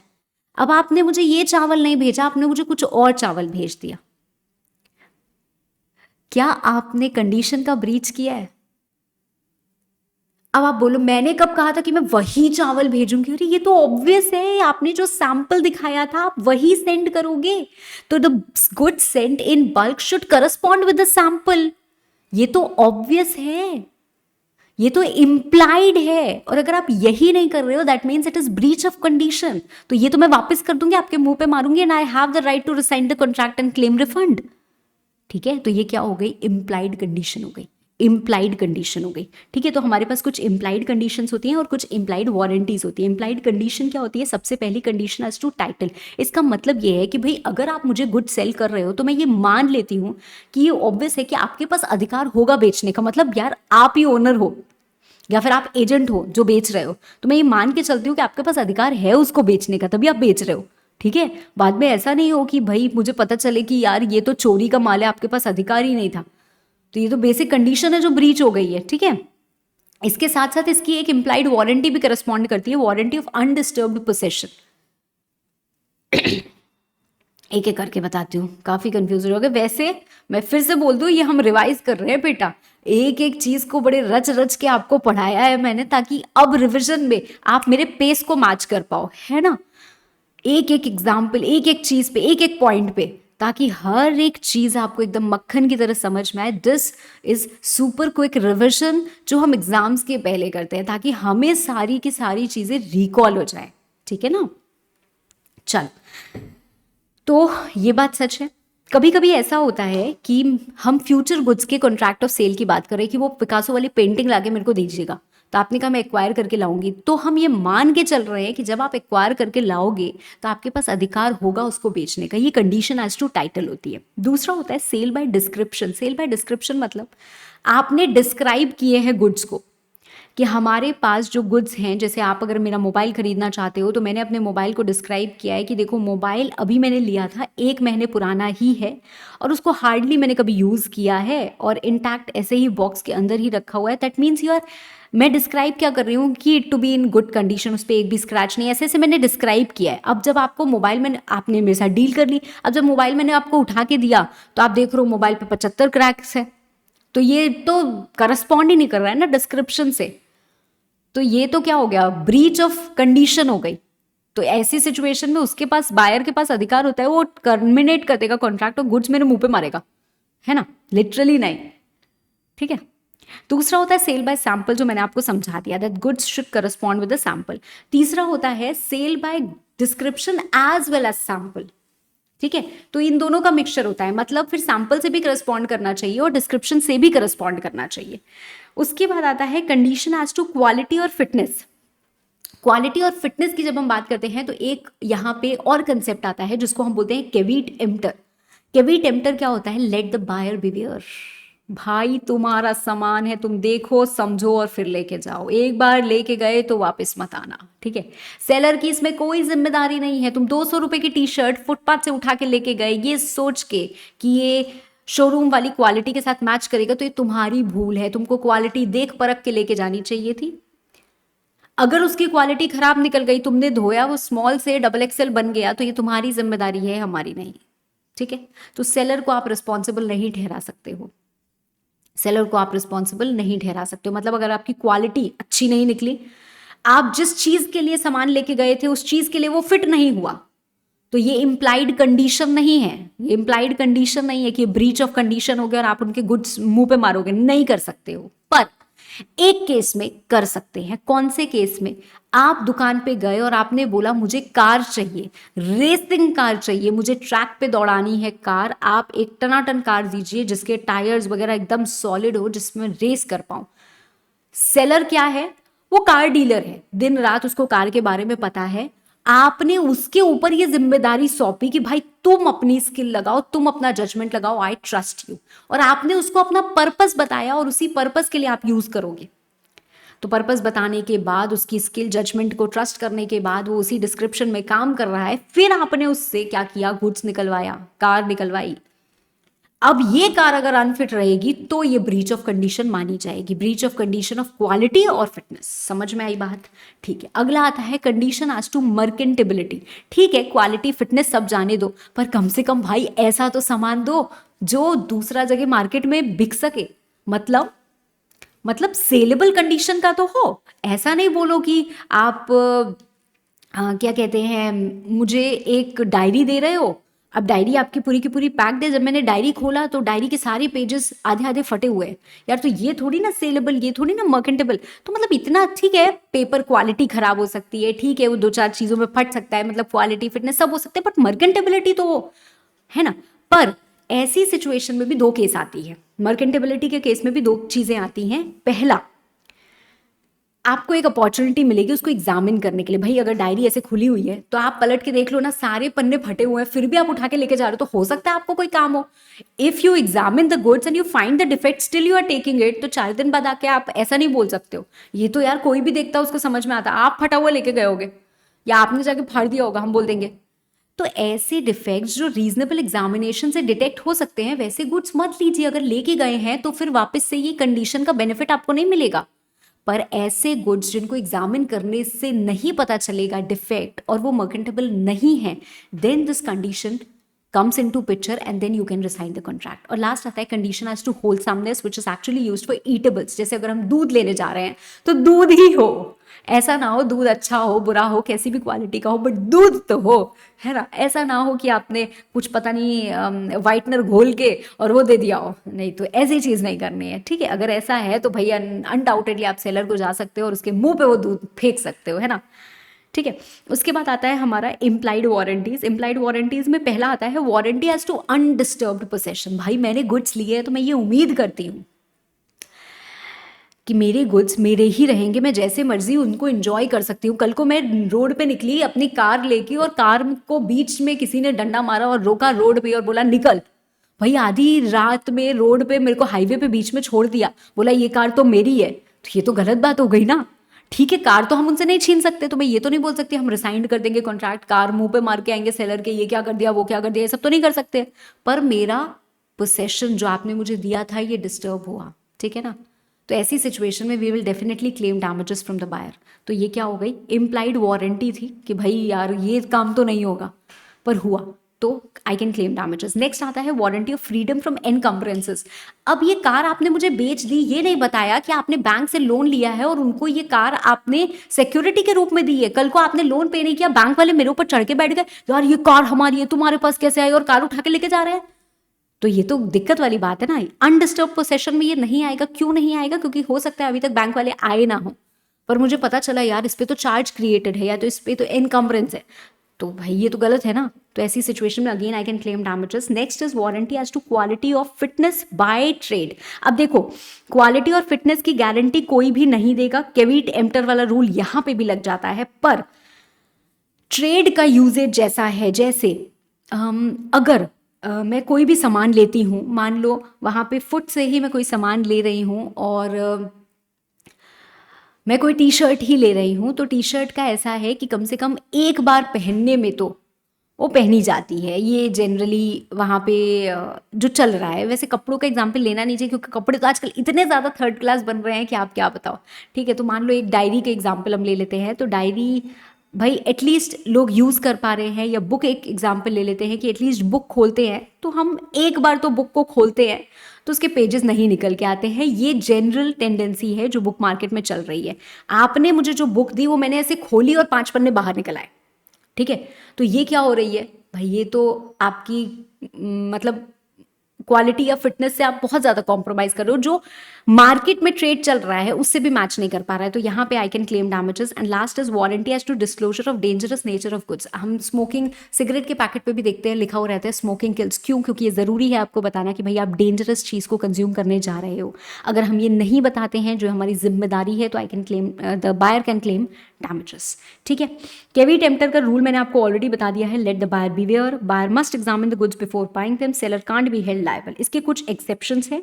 पहला एक्सेप्शन, बायर ने सेलर को बताया पर्पस की क्यों हमें चाहिए, सेलर की स्किल पे रिलाई किया और उसके बाद वो गुड्स खरीदे जो कि फिट नहीं निकले, तो भाई आप सेलर को लायबल ठहरा सकते हो। परचेज्ड अंडर ब्रांड नेम, अगर ब्रांड नेम में आप खरीदते हो ना तो कभी भी आप लायबल नहीं ठहरा सकते, एक्चुअली ऐसा है point. Then sold by description, आपने जो डिस्क्रिप्शन बताया था या जो सैंपल दिया था उस पर करस्पॉन्ड नहीं कर रहे, हम आपको लायबल ठहरा सकते हैं। गुड्स मर्केंटेबल भी नहीं है, हम आपको लायबल ठहरा सकते हैं। आपने जान के धोखे धड़ी से, इतना बड़ा छेद था, उस छेद को इस तरीके से आपने हाइड किया कि रीजनेबल एग्जामिनेशन पे भी हमको वो छेद नहीं दिख पाया, तो मतलब जान के आपने वो डिफेक्ट को छुपाने की कोशिश की है, तो हम आपको लायबल ठहरा सकते हैं। And when you deviate from the custom और यूजेज ऑफ ट्रेड, जो हमने यहाँ कहा, तो हम आपको लायबल ठहरा सकते हैं। मैम ये कंडीशंस हैं या वारंटीज हैं? भाई ये सेलर को लायबल ठहराने वाले केसेस हैं। दे मे बी, अगर लायबल है फॉर ब्रीच ऑफ कंडीशन तो आप रेप्यूडिएट भी कर सकते हो, अगर लायबल है फॉर ब्रीच ऑफ वारंटी तो आप डैमेजेस क्लेम कर सकते हो। बट ये वो केसेस है, in general seller will not be liable for anything, buyer की रिस्पॉन्सिबिलिटी रहती है, पर इन केसेस में seller is going to be liable, ठीक है। So in above cases rule of caveat emptor shall not apply and seller will be liable, ठीक है। इसके बाद आता है हमारा transfer of ownership and delivery, कि कब हमारी प्रॉपर्टी एक्चुअली ट्रांसफर होगी। Transfer of ownership, transfer of property, it's the same thing. Passing of property का मतलब होता है पासिंग ऑफ ओनरशिप। सबसे पहले हम एक बात करते हैं जो हमारे सेक्शन नंबर 26 में दी हुई है, वो ये बोलती है कि रिस्क आपका जो होता है prima facie passes with the property, मतलब जब ओनरशिप पास हो रही है तभी हमारी क्या होता है, रिस्क भी पास हो जाता है। जैसे अगर आप आए और आपने टीवी खरीद लिया तो क्या हो गया, प्रॉपर्टी आपकी हो गई, वो टीवी आपका हो गया। भले ही अभी टीवी मेरे ही दुकान में रखा हुआ है, it has not been delivered, पर ये आपका हो गया ना। द रिस्क, अगर टीवी को कुछ हो जाता है तो ये रिस्क आपका होगा, हमारा नहीं होगा। समझ में आई बात? हाँ, तो आप समझो अपने रिस्क को, ठीक है। तो ये इन जनरल बात है। नाउ अब हम बात करते हैं कि भाई कब एक्चुअल में हम मानते हैं कि the property is being transferred, property कब ट्रांसफर हुई है। सबसे पहले in case of ascertained goods, ascertained goods की बात करें, हमारे पास स्पेसिफिक गुड्स हैं या फिर एसर्टेन्ड गुड्स है, आप जो भी कॉन्ट्रैक्ट कर रहे हो, मान लो कभी कभी सेलर ऐसा भी बोल सकता है कि ठीक है आप गुड्स लेके जाइए, पर आप गुड्स यूज़ भी करिए, पर आप ये मत समझिएगा कि ये गुड्स आपके हैं। This is not the case of hire purchase, but आप ये मत समझिएगा कि गुड्स आपके हैं, आप जब 10 दिन बाद पेमेंट दे देंगे तो भाई ये गुड्स आपके हो जाएंगे। तो हम ऐसा कोई भी कॉन्ट्रैक्ट कर सकते हैं। तो according to the terms of contract, according to the conduct of parties, according to the circumstances of each case, तब प्रॉपर्टी पास होगी। पर अगर ऐसा कुछ कॉन्ट्रैक्ट नहीं है, ठीक है, property transferred at such time as parties intend. However, if it is not given in the contract, if it is not something that the intention is clear, implied or expressed, whatever it be, if the specific goods are in deliverable state, जैसे मैं गई chocolate का एक packet लेने, अब मैंने पैसे दिए हों या ना दिए हों, चॉकलेट क्या है, डिलीवरेबल स्टेट में है, वो ऐसे निकालेंगे और ऐसे मुझे दे देंगे। तो जब मैंने गई और जब हमारे बीच में ये कॉन्ट्रैक्ट हो रहा है, तो हमने मान लिया कि वो प्रॉपर्टी मेरे पास आ गई, इट इज ट्रांसफर्ड, ठीक है ना। Specific goods to be put in deliverable state, मतलब अभी वो डिलीवरेबल स्टेट में नहीं है, मैं चीनी खरीदने गई, अब चीनी वो उठा के मुझे ऐसे तो नहीं देंगे, है ना। चीनी क्या करेंगे, एक पैकेट में डालेंगे और फिर वो डिलीवरेबल स्टेट में आएगी। तो क्या वो चीनी मेरी हो गई? The answer is no. When such thing is done to put in deliverable state, ठीक है, तो जब वो डिलीवरेबल स्टेट में आ जाएगी तब हम क्या कहेंगे, मतलब property can not pass until it is actually put into deliverable state, ठीक है। फिर कई बार ऐसे होता है, जैसे टमाटर है, या हम ग्रोसरी स्टोर पे जाते हैं तो वहाँ पे सब्जियों का, या एक तरबूज है, मान लेते एक वाटरमेलन है ना, वाटरमेलन रखा हुआ है, अब वो वाटरमेलन मैंने उठा लिया, क्या वो मेरा हो गया? क्यों मेरा नहीं हुआ? क्योंकि वाटरमेलन को वे किया जाएगा, उसका वेट लिया जाएगा और वेट के बाद उसका प्राइस हमें बताया जाएगा। तो सेलर को उसका वेट लेना जरूरी है to determine the price, right. तो तब तक, जब तक वो इसका वेट नहीं ले लेते for the purpose of ascertaining price नहीं कर लेते, तब तक प्रॉपर्टी पास नहीं होगी, ठीक है। अब अगर हम अनएसर्टेन्ड गुड्स की बात करें तो तब तक प्रॉपर्टी पास नहीं होगी जब तक गुड्स हमारे एसर्टेन नहीं हो जाते हैं, ठीक है।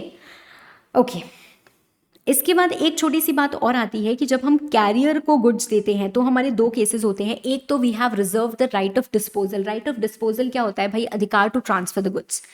कई बार आपने देखा होगा कि कुछ सामान है, जैसे मैंने बोला कि भैया एक काम करिएगा ना, 10 पैकेट टेप भिजवा दीजिएगा। उन्होंने कहा कोई दिक्कत नहीं है दीदी, भिजवा रहे। अब उन्होंने रिक्शे वाले को क्या बोल के रखा है, 10 पैकेट टेप देना पर पहले पैसे ले लेना। मतलब he has reserved his right of disposal. अगर मैं पैसे नहीं दूंगी, ये कंडीशन उन्होंने लगा दी है, अगर मैं पैसे नहीं दूंगी वो वापस लेके चल जाएंगे गुड्स। और एक चीज़ होता है कि भाई तुम ये जाना और दे के आ जाना, पैसे वैसे का कोई चक्कर नहीं। That means he has not reserved his right to disposal of goods, मतलब वो आएंगे और मेरे को आके दे देंगे, ठीक है। तो sale by delivery to carrier की अगर हम बात करें, तो अगर हमने कैरियर वाले को दे दिया तो भाई ओनरशिप आपकी ऑब्वियसली ट्रांसफर हो गई है and the goods have been appropriated. क्यों? क्योंकि I have not reserve the right of disposal, ठीक है। So I have unconditionally appropriated the goods to you. इसके बाद एक चीज़ और आती है, जो गुड्स सेंट ऑन अप्रूवल या रिटर्न बेसिस पे होते हैं। तो भाई मैंने आपको गुड्स भेजे थे कि आप ट्राई कर लो, आप 4-5 दिन इसको यूज़ करो, आपको पसंद आएगा तो आप रखना, नहीं पसंद आएगा तो आप मत रखना। अब आपने क्या किया, फ़ोन करके बोला हाँ हाँ मुझे तो बड़ा पसंद आया, बात आपकी, वो गुड्स आपके हो गए, ठीक है। आपने उसको रखा, मैंने बोला था चलो 3-4 दिन यूज़ कर लीजिएगा और फिर आप बताइएगा, तो आपने उसको 10 दिन 15 दिन रख लिया, मतलब जो हमारा टाइम फिक्स हुआ था उसके बियॉन्ड आपने रख लिया, वो गुड्स आपके हो गए, ठीक है। अब उसका प्राइस आपको देना पड़ेगा। तीसरा, आपने वो गुड्स लिए और उसको गुड्स को बैंक वाले को दे के उसके अगेंस्ट लोन ले लिया, मतलब आप ये मान रहे हो कि वो गुड्स आपके हैं, तभी आपने वो प्लेज कर दिया। तो आपने ऐसा कुछ किया जो ये सिग्निफाई करता है that you have accepted the goods, right. तो ऐसी सिचुएशन में हम मानेंगे कि तब ट्रांसफर ऑफ प्रॉपर्टी हो रहा है, राइट। नाउ नेक्स्ट टॉपिक आता है हमारा सेल या ट्रांसफर बाय नॉन ओनर्स। भाई जिसके पास ओनरशिप है वही क्या कर सकता है, किसी और को ओनरशिप दे सकता है। जो चीज़ जो मेरा है वही ना मैं किसी और को दे सकती हूँ, जो मेरा है ही नहीं वो मैं किसी और को कैसे दे सकती हूँ। So nemo dat quod non habet जो एक फ्रेज है जिसका मतलब क्या होता है, I can not pass a better title than I have, right, nobody can pass a better title than he himself has. So buyer does not acquire a better title from a non owner. जो owner है वही अगर अपने goods transfer करता है तो ही better title मिलता है, पर इसके कुछ एक्सेप्शंस हैं कि मतलब अगर एक नॉन ओनर भी गुड्स ट्रांसफर करेगा तो सामने वाले को एक बेटर टाइटल या गुड टाइटल मिल जाएगा। कैसे ना? मर्केंटाइल एजेंट, मर्केंटाइल एजेंट आपको पता है कौन होता है? जैसे मान लीजिए एक पैंटालून्स है, अब पैंटालून्स के गुड्स हैं पर यहाँ पे उसका एक स्टोर खुला हुआ है, यहाँ पे उनके एजेंट बैठे हुए हैं, वो सामान बेच रहे हैं, तो क्या इनसे मैं खरीदूंगी तो मुझे गुड टाइटल नहीं मिलेगा? पैंटालून्स वाले आके मुझे पकड़ लेंगे और बोलेंगे उतारो शर्ट, राइट, आप क्या करो, ये तो हमारे हैं गुड्स। नहीं नहीं, I get a good title, right, I have purchase from your agents only, right. तो पर सवाल ये उठता है कि वो जो मर्केंटाइल एजेंट बन रहा है उसने आपकी सहमति के साथ वो गुड्स लिए हों और वो एक्चुअल में ऑर्डिनरी कोर्स ऑफ बिजनेस में इन गुड फेथ क्या कर रहा हो, काम कर रहा हो, ठीक है। नेक्स्ट है sale by one of the joint owners. अब 3 फ्रेंड्स हैं, 3 फ्रेंड्स ने मिलकर एक सोफा खरीदा था और वो रह रहे थे। 2 फ्रेंड्स का ट्रांसफर हो गया, कहीं चले गए, जॉब वॉब लग गई, एक बेचारा बच गया। अब बाकी 2 की सहमति के साथ वो सोफा वहीं पे छूटा था। क्या ये तीसरा वाला बेच नहीं सकता? बिल्कुल बेच सकता है। जिसको बेचेगा क्या उसको गुड टाइटल मिलेगा? 100% मिलेगा। नेक्स्ट आता है हमारा sale by person under voidable contract. अब वॉइडेबल कॉन्ट्रैक्ट में क्या होता है, मैंने कोअर्जन से, फ्रॉड से, मिसरिप्रेजेंटेशन से कैसे भी कोई प्रोडक्ट ऑब्टेन कर लिया। मैंने आपको बोला कि आप ये अपना मोबाइल मुझे 80,000 में बेच दो, ज़्यादा हो गया 80,000, 20,000 में बेच दो, ठीक है। तो आपने क्या किया, मुझे 20,000 में बेच दिया। क्यों बेच दिया? क्योंकि मैंने गन पॉइंट पे आपको बोला था एक बात। अब 20,000 में आपने दे दिया है, पर you have the right to resign the contract. Why do you have the right to resign the contract? Because it is a voidable contract, right. पर अभी तक आपने रिसाइंड किया नहीं है। अब ये मैंने 30,000 में किसी और को बेच दिया, क्या मैं ऐसा कर सकती हूँ? हाँ। क्या उसको बेटर टाइटल मिलेगा? हाँ मिलेगा, ठीक है। Now sale by buyer who obtains possession before property passed may sell if person obtains in good faith and without notice। अब क्या होता है, जैसे मैं सामान उठा के लाई थी, जैसे मैंने अभी आपको बताया ना कि आपने बोला कि चलो ठीक है ये तुम ले जाओ, तुम्हारे पास पैसे नहीं है तो तुम ये ले जाओ, पर ये अभी तुम्हारा होगा नहीं। ये कब तुम्हारा होगा? जब 10 दिन बाद तुम पेमेंट कर दोगी, पर तुमको इतनी अर्जेंसी है तो चलो तुम ले जाओ और तुमको मैं जानता हूँ तुम आराम से इसको यूज़ करो 10 दिन तक। अब आप उठा के ले आए हो, किसके परमिशन से लेके आए हो? सेलर के परमिशन से अपने पोसेशन में लेके आए हो, पर आपका ये है नहीं। क्यों? क्योंकि ओनरशिप आपको तब मिलेगी जब आप वो पेमेंट कर दोगे। इसके पहले कि आपको ओनरशिप मिलती है आपने उसको किसी और को बेच दिया और उस बंदे ने उसको गुड फेथ में खरीदा, मतलब उसको नहीं पता है कि आपका है ही नहीं अभी तक, तो क्या उसको गुड टाइटल मिलेगा? The answer is yes, he will get the good title, right. Next होता है सेल बाय स्टॉपल या इफेक्ट ऑफ स्टॉपल। हम 3 लोग यहाँ पे बैठे हैं, ये मेरा मोबाइल है, ठीक है। अब यहाँ पे 2 बच्चे बैठे हैं और एक ने मेरा मोबाइल उठा लिया बड़े कन्वीनियंटली और वो क्या कर रहा है, बार बार बोल रहा है कि ये देखो ये मेरा मोबाइल है, क्या इसको 20,000 में खरीदोगे? वो वहीं पे मेरे मोबाइल को बेचने का कॉन्ट्रैक्ट कर रहे हैं और मैं चुपचाप चुप्पी साध के बैठी हुई हूँ। क्या मेरा कंडक्ट ये नहीं बता रहा है कि जो ये कह रहा है वो सच है? अगर ये मोबाइल मेरा था तो आई शुड हैव ऑब्जेक्टेड। अगर मुझे इस बात से आपत्ति थी कि भाई तुम कौन होते हो मेरा मोबाइल बेचने वाले, तो I should have said that. मेरा कंडक्ट ये दिखा रहा है कि I am giving him the authority to sell और he is actually the owner, right. तो ऐसी सिचुएशन में भाई अगर सेल हो जाती है तो वो थर्ड पार्टी मेरा मोबाइल लेके निकल लेगा और मैं कुछ नहीं कर पाऊंगी, ठीक है। देन आता है सेल बाय अनपेड सेलर। तो अनपेड सेलर कौन होता है? जिसको गुड्स का पैसा ना मिला हो, ठीक है। अब पैसा नहीं मिला है तो हम कितने दिन इंतजार करेंगे? तो जो अधिकार है, जो राइट ऑफ रीसेल हमें मिलता है after maybe right of lien और right of stoppage and transit, कि गुड्स हमारे पास ही रह गए हैं, आप हमें पैसा नहीं दे रहे हो, हम ये गुड्स अब किसी और को बेच देंगे, तो अनपेड सेलर में हम राइट ऑफ रीसेल पढ़ते हैं, उसी के accordingly you can sell it. Likewise 3 लोग और आते हैं, sale by official receiver, finder of goods और पॉनी। पॉनी मतलब जैसे बैंक ने हमें लोन दिया, हमने उनको सिक्योरिटी दी, हमने लोन रीपे नहीं किया, बैंक सिक्योरिटी उठा के बेच देंगे। फाइंडर ऑफ गुड्स, मुझे रास्ते में पड़े हुए 6 किलो टमाटर दिख गए, टमाटर पेरिश हो रहे थे, मैंने बहुत कोशिश की कि मैं इसके ओनर को ढूंढूं पर वो मुझे नहीं मिले, तो मैंने वो टमाटर उठा के बेच दिए क्योंकि वो सड़ जाते तो वैसे भी खराब हो जाते, तो I can sell that. Official receiver या लिक्विडेटर, कंपनी बंद होने वाली है, कंपनी के सारे एसेट्स लिक्विडेटर को ट्रांसफर किए जाते हैं, वो उन एसेट्स को बेच के क्रेडिटर्स का पैसा चुकाते हैं, तो वो ओनर नहीं है, उस एसेट का ओनर कंपनी थी, फिर भी ये लोग जिनको बेचेंगे they will get a good title, okay. Then comes your performance of contract of sale. ठीक है, सिंपल सी बात, पहली सिंपल सी बात कि हर सेलर की ड्यूटी बनती है कि भैया आप गुड्स दीजिए, और हर बायर की ड्यूटी बनती है कि आप उसको एक्सेप्ट कीजिए और उसके लिए पे करिए। ठीक है, हाँ। और इन जनरल केसेस देखो, कॉन्ट्रैक्ट में दो चीज़ें होती हैं, एक पैसा, दूसरा गुड्स लेना, पैसा देना और गुड्स लेना, क्योंकि मॉनेटरी कंसीडरेशन है तो प्राइस और डिलीवरी। अगर कुछ कहीं नहीं लिखा है तो प्राइस और डिलीवरी कॉन्करेंट होता है। कॉन्करेंट मतलब एक हाथ दे एक हाथ ले, ऐसा ही चलता है। आप प्राइस पे करिए, मैं आपको गुड्स दे दूंगी, पर we have certain rules regarding the price, we have certain rules regarding the delivery of goods. तो now we are reading the rules regarding delivery of goods. ठीक है, पहली बात, डिलीवरी कैसे होगी? डिलीवरी ज़रूरी नहीं है कि एक्चुअल डिलीवरी हो, फिजिकल मतलब एक्चुअल, सिंबॉलिक, कंस्ट्रक्टिव, कोई भी हो सकती है। इट मस्ट बी डन, मतलब it must be like doing something which has the effect of putting the goods in the possession of buyer. ठीक है, दूसरा effect of part delivery. Usually जब पार्ट डिलीवरी होती है तो हम उसको होल डिलीवरी ही मानते हैं। जब गुड्स हमारे पार्ट पार्ट में करके डिलीवर होते हैं, जैसे हमने मांगे हैं 50 टन या 50 कार्टन, तो अब एक बार इतने ही कार्टन आ पा रहे हैं, तो भाई एक लॉट इतना आया, एक लॉट इतना आया, एक लॉट इतना आया, फाइन। जब पहला लॉट आ गया वी प्रिज्यूम कि हाँ गुड्स हैव बीन डिलीवर्ड, हो रहे हैं। ठीक है, नाउ कभी कभी ऐसा भी होता है, मैं बायर हूँ, मुझे सेलर ने कहा कि वहाँ गोडाउन में आप वहाँ से 50 कार्टन उठा लीजिए। मैं वहाँ गई, मुझे लगा यार मैं एक बार में तो 20 ही कार्टन कैरी कर पाऊंगी, तो मैंने 20 ही उठाए, मतलब मैंने पार्ट डिलीवरी ही ली है, पर इट इज़ प्रिज्यूम कि मैंने डिलीवरी ले ली है। ठीक है, समझ में आई अब बात?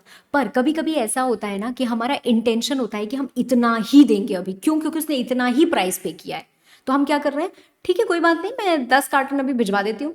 Now I am separating the delivery कि 10 कार्टन हमने भिजवाएं क्योंकि इतना प्राइस आ गया है, आप थोड़ा और पेमेंट करवा दीजिएगा, बाकी भी भिजवा देंगे। So now the purpose is to separate both the deliveries. तो जब सेपरेट करना हमारा इंटेंशन है, वहां पे अलग अलग डिलीवरी अलग अलग मानी जाएगी।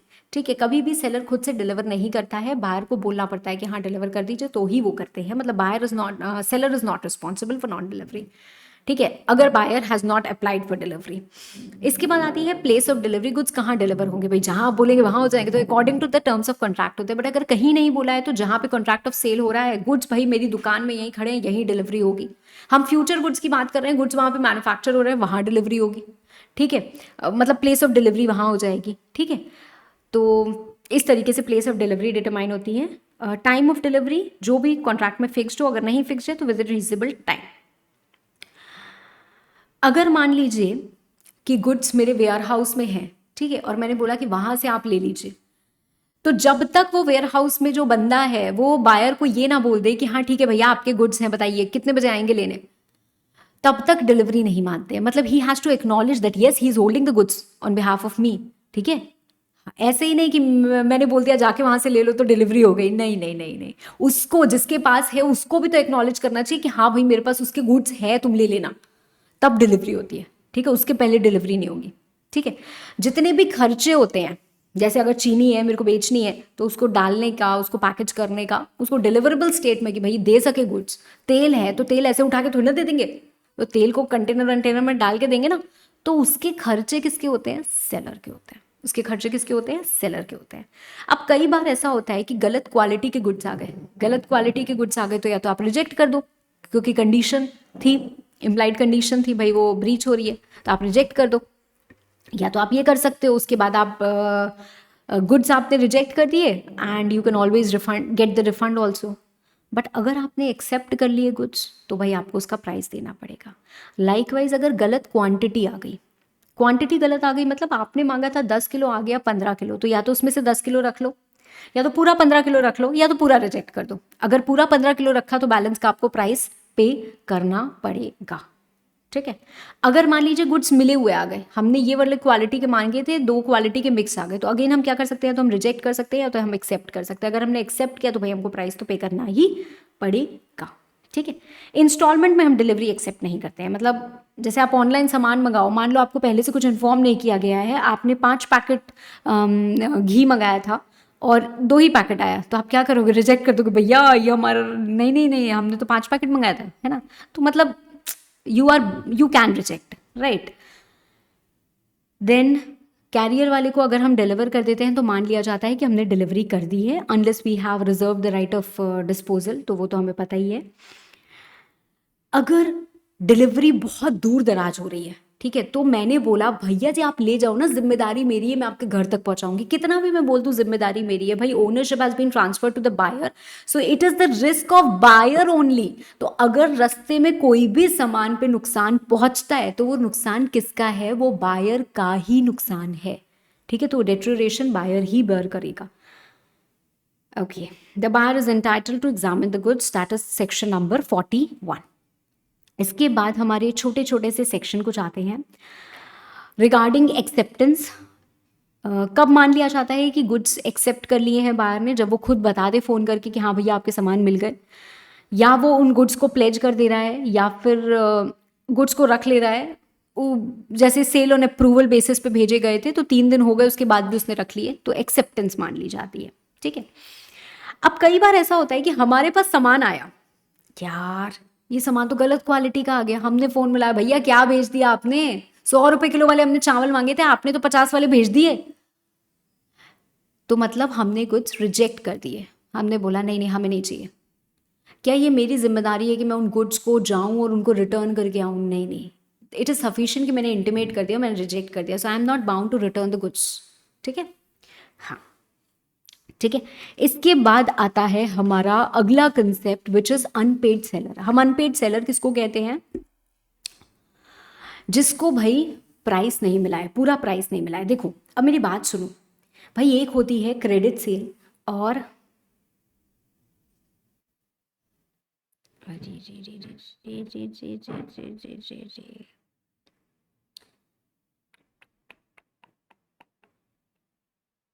हाँ,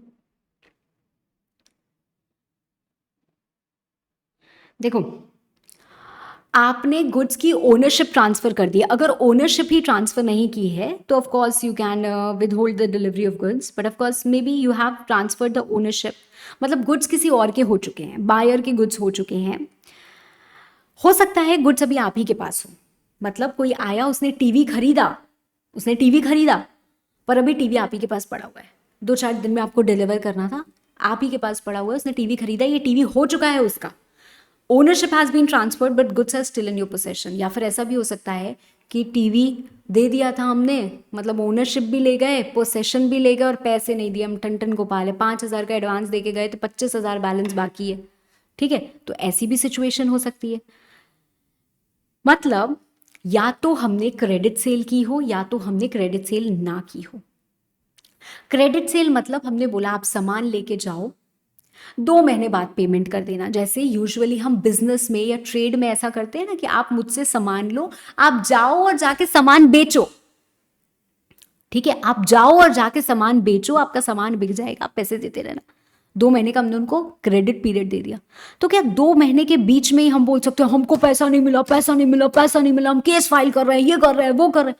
किस बात का कर रहे हो यार, तुमने बोला था ना उसको 2 महीने बाद देना पैसे, तो 2 महीने बाद देगा, ठंड रखो यार।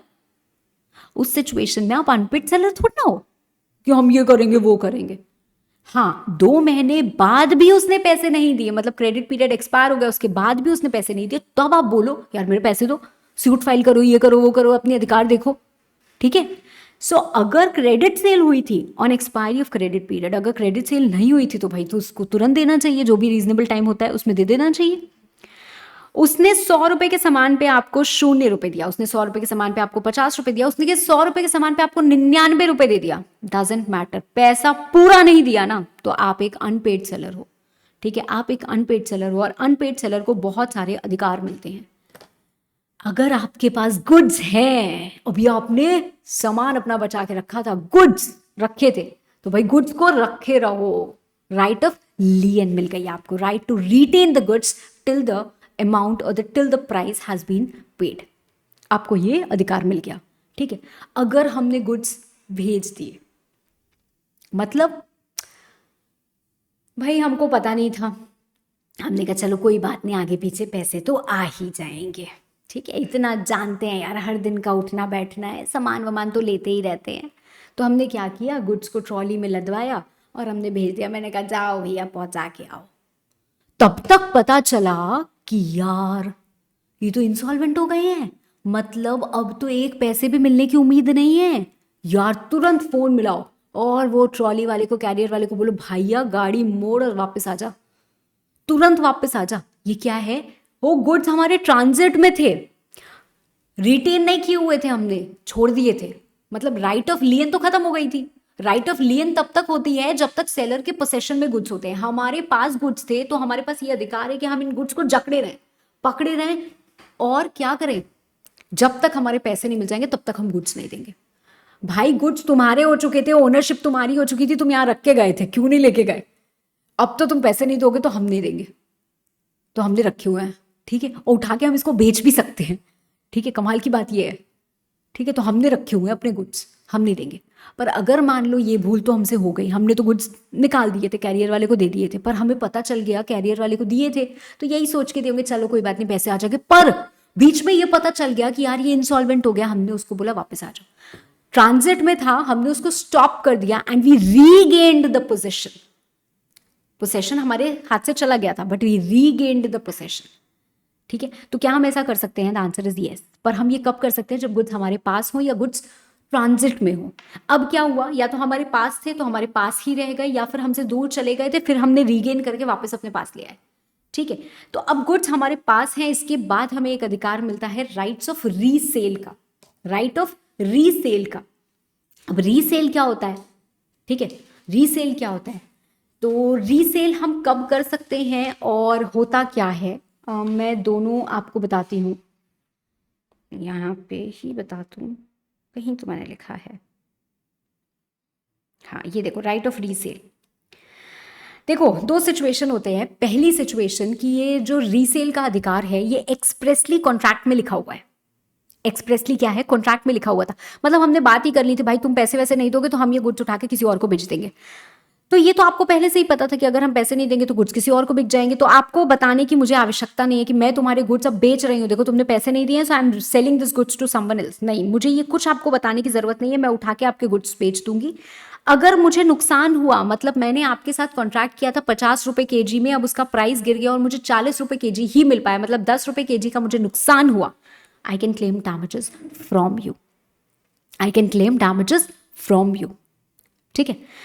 अगर मुझे प्रॉफिट हो गया, मतलब 50 रुपए किलो मैंने आपके साथ कॉन्ट्रैक्ट किया था, 60 रुपए किलो में बिक गए, 10 रुपए केजी का प्रॉफिट हो गया, तो भाई सारा प्रॉफिट मेरी जेब में, तुमको कुछ नहीं मिलेगा ठंडन गोपाल। पर हमारे बीच में ऐसी कोई बात नहीं हुई थी, मतलब आपने कभी ऐसा नहीं सोचा था सपने में भी कि शिवांगी मैम आपके साथ इतना बड़ा धोखा करेंगी, अगर आप पैसे नहीं दे पाएंगे तो वो आपके गुड्स उठा के किसी और को बेच देंगी। यहाँ पे दो सिचुएशन आती है, गुड्स पेरिशेबल नेचर के हैं, भाई आपने यहाँ पे 500 किलो ऑरेंजेस रखवाए हैं, अगर मैं इनको नहीं बेचूंगी, आपके साथ नोटिस खेलूंगी तो ये तो सड़ जाएंगे, तो ये नोटिस खेलने का हमारे पास समय नहीं है, तो हम क्या करेंगे? No requirement of notice, I can resell and I can do these things. But अगर ये किसी भी और तरीके के गुड्स है, मान लीजिए आपने मोबाइल लिया है और आप उसका पैसा नहीं दे पाए, मैंने उसको रिटेन किया हुआ है क्योंकि ये मेरा अधिकार है, या फिर मैं कैरियर में जा रहा था, आप इंसॉल्वेंट हो गए, मैंने रीगेन कर लिया, ये मेरा अधिकार है, तो ऐसी सिचुएशन में आई मस्ट गिव नोटिस कि भाई मैं तुम्हारा सामान बेचने वाली हूँ अगर तुम पैसा नहीं दोगे। नोटिस देने के बाद भी पैसे नहीं मिले तो भाई जाओ बेचो, प्रॉफिट हुआ तो तेरा, लॉस हुआ तो रिकवरी कर लो। पर अगर आपने नोटिस नहीं दी तो बेच तो आप तब भी सकते हो, पर उसके बाद अगर नुकसान हुआ तो डैमेजेस नहीं मिलेंगे, और अगर गलती से फायदा हो गया तो भैया फायदा उठा के दे दो बायर को, क्योंकि गुड्स तो उसी के थे, उससे बिना पूछे, उसको बिना एक मौका दिए आपने वो गुड्स बेच दिए। और हम पहले भी पढ़ के आ चुके हैं कि ऑल्दो ये जो अनपेड सेलर है, he is a non owner, but still he is going to acquire, he is going to sell the goods and the subsequent buyer is going to acquire a good title, ठीक है, despite the fact कि ये जो unpaid seller है ये एक non owner है, ठीक है। अब जो सेलर्स राइट ऑफ लियन होती है वो कब खत्म हो जाती है? कब खत्म हो जाती है? यार आपने गुड्स दे दिए बायर को, डिलीवर कर दिए, लॉफुली डिलीवर हो गए, खत्म आपकी राइट ऑफ लियन, ठीक है। आपने कैरियर वाले को दे दिया without reserving the right to disposal, खत्म हो गया, ठीक है। आपने वेव कर दी राइट ऑफ लियन, आपसे आके रिक्वेस्ट किए भैया पैसे नहीं दे देंगे ना 10 दिन में, दे दीजिए ना, आपने कहा चलो कोई बात नहीं दे दे दो, ठीक है, या फिर बाय स्टॉपल आप कुछ ऐसा कर देते हैं जिससे सबको बिलीव होता है कि हाँ राइट ऑफ लियन खत्म हो गई है। Right of stoppage in transit कब खत्म होती है?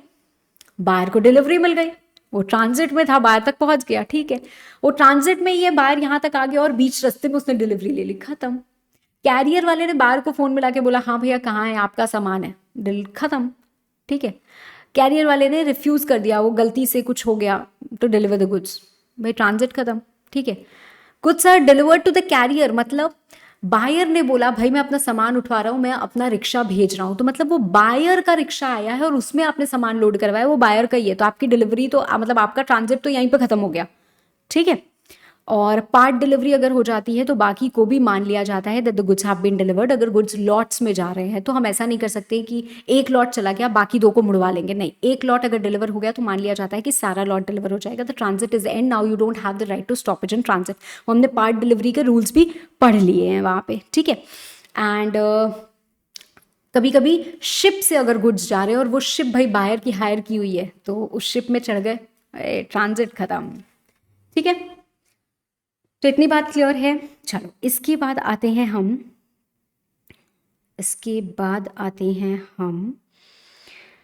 एक सब सेल या प्लेज बाय बायर पे। एक सेलर है, उसने गुड सेल किए बायर को और उस बायर ने सब सेल कर दी to sub buyer without assent of seller, तो right of lien and stoppage in transit is lost with assent of seller, और without assent of seller he still has the right of stoppage in transit or in lien। जैसे आपने मेरे से goods लिए, मेरे और आपके बीच में एग्रीमेंट क्या हुआ है, इस तरीके का हुआ है कि भाई तुम गुड्स लो, तुम बेचो, जो तुम्हारे पास पैसे आएंगे फिर तुम मुझे पैसे दे देना, ठीक है। तो आपने मुझसे गुड्स खरीदे हैं, ठीक है, और उसके बाद आपने वो गुड्स किसी और को बेच दिए हैं, गुड्स मेरे ही गोडाउन में रखे हुए हैं, ठीक है।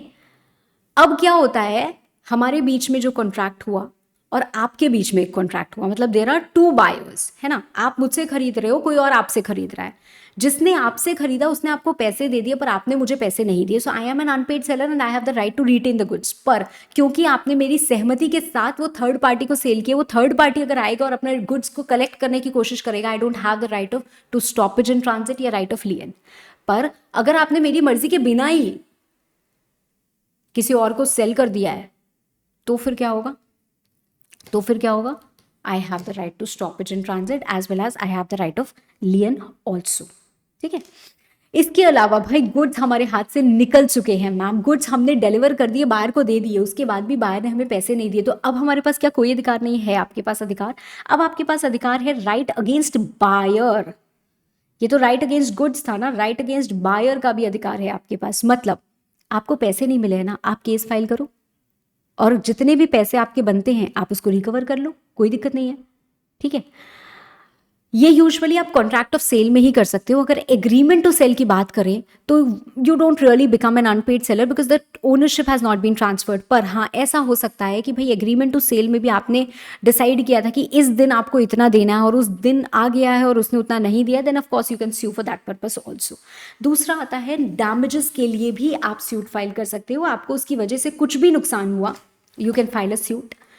आप बायर ने आपको 2 दिन पहले फ़ोन कर दिया, मतलब आपने सारी चीज़ें तैयार कर दी, पैकेजिंग कर दी, सब कर दिया, और बायर ने आपको 2 दिन पहले फ़ोन कर दिया, आपने उसके लिए मैन्युफैक्चर कराया, सब किया, उसने फ़ोन कर दिया कि भाई अब मुझे सामान नहीं चाहिए, तो उसकी वजह से मतलब उसने रेप्यूडिएट कर दिया contract before the due date, उसकी वजह से जो डैमेजेस हैं वो भी आपको मिलेंगे। और साथ साथ आपको इंटरेस्ट के लिए भी आप स्यूट फाइल कर सकते हो। अगर आपके बीच में कोई एग्रीमेंट है कि भाई पैसे अगर नहीं दोगे तो 18% पर एनम का इंटरेस्ट देना पड़ेगा, तो आप वो क्लेम कर लीजिए। अगर कोई भी हमारे बीच में कॉन्ट्रैक्ट नहीं है तो कोर्ट डिसाइड करेगा और कोर्ट जितना भी रेट ऑफ इंटरेस्ट बोलेगा बस उसके हिसाब से हमें मिल जाएगा।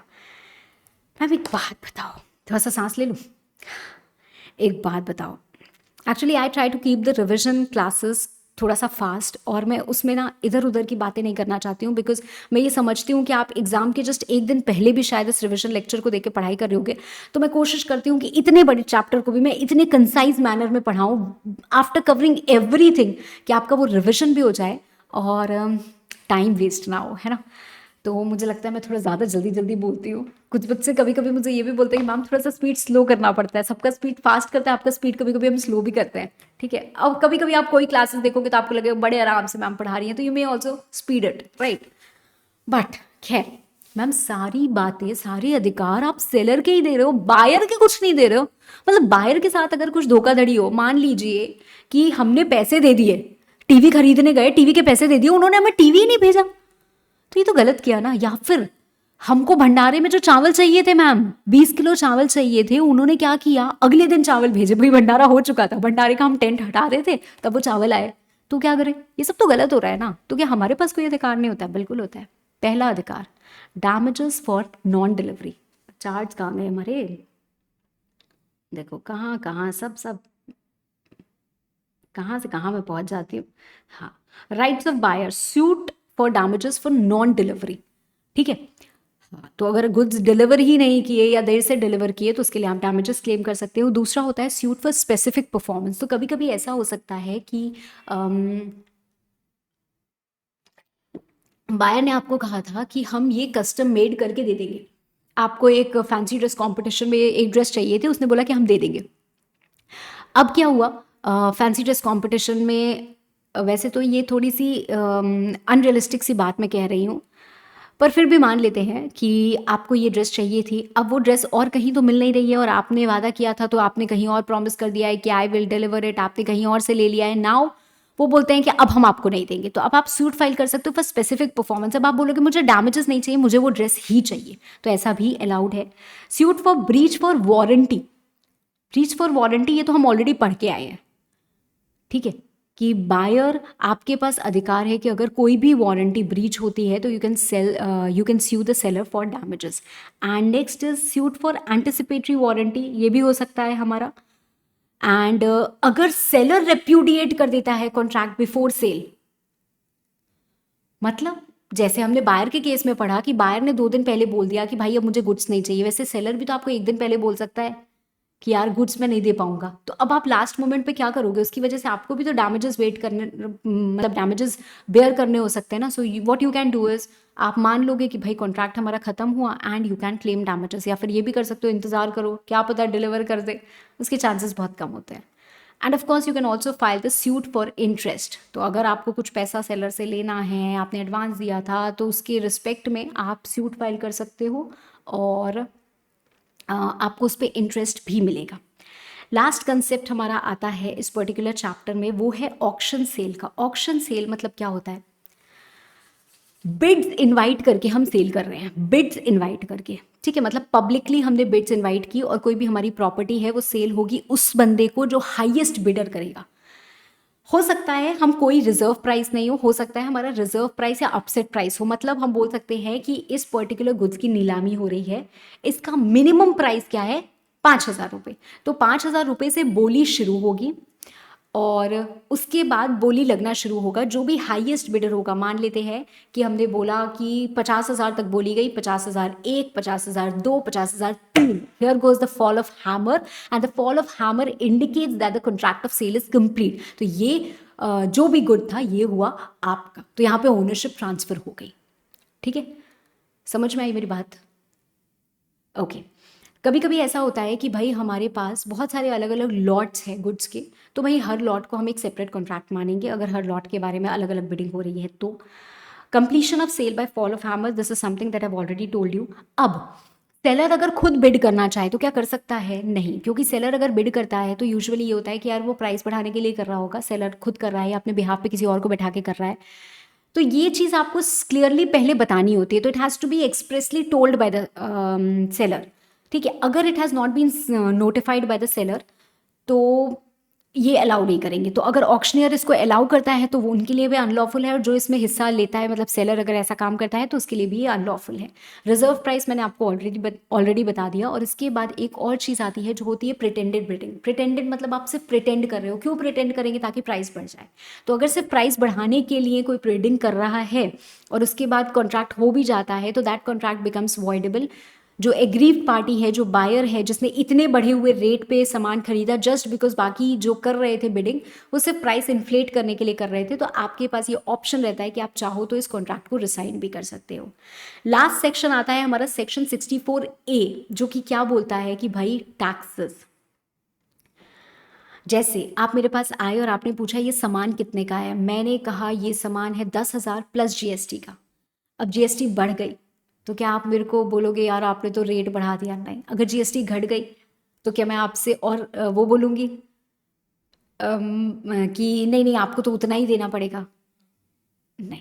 तो अगर टैक्सेस बढ़े तो बर्डन आपका, बायर का, अगर टैक्सेस घटे तो बेनिफिट भी बायर का, राइट। तो जब टैक्स गवर्नमेंट इम्पोज करती है किसी चीज़ पे, पहले टैक्स नहीं था अब लग गया, पहले टैक्स था अब हट गया, पहले टैक्स इतना था बढ़ गया, पहले टैक्स इतना था घट गया, तो इंक्रीज हो, डिक्रीज हो, रेमिट हो, इम्पोज हो, कुछ भी हो, buyer has to bear that, right. कौन से टैक्सेस लगते हैं भाई? कोई गुड्स मैन्युफैक्चर होते हैं तो उस पर एक्साइज ड्यूटी लगती है, इंपोर्ट होते हैं कस्टम्स लगते हैं, और बाकी हम गुड्स और सर्विसेज की अगर बात करते हैं सेल परचेज पे तो जनरली हमारे पास जीएसटी है वो लगता है, राइट। चलो, hope you have enjoyed revising the chapter with me. Thank you.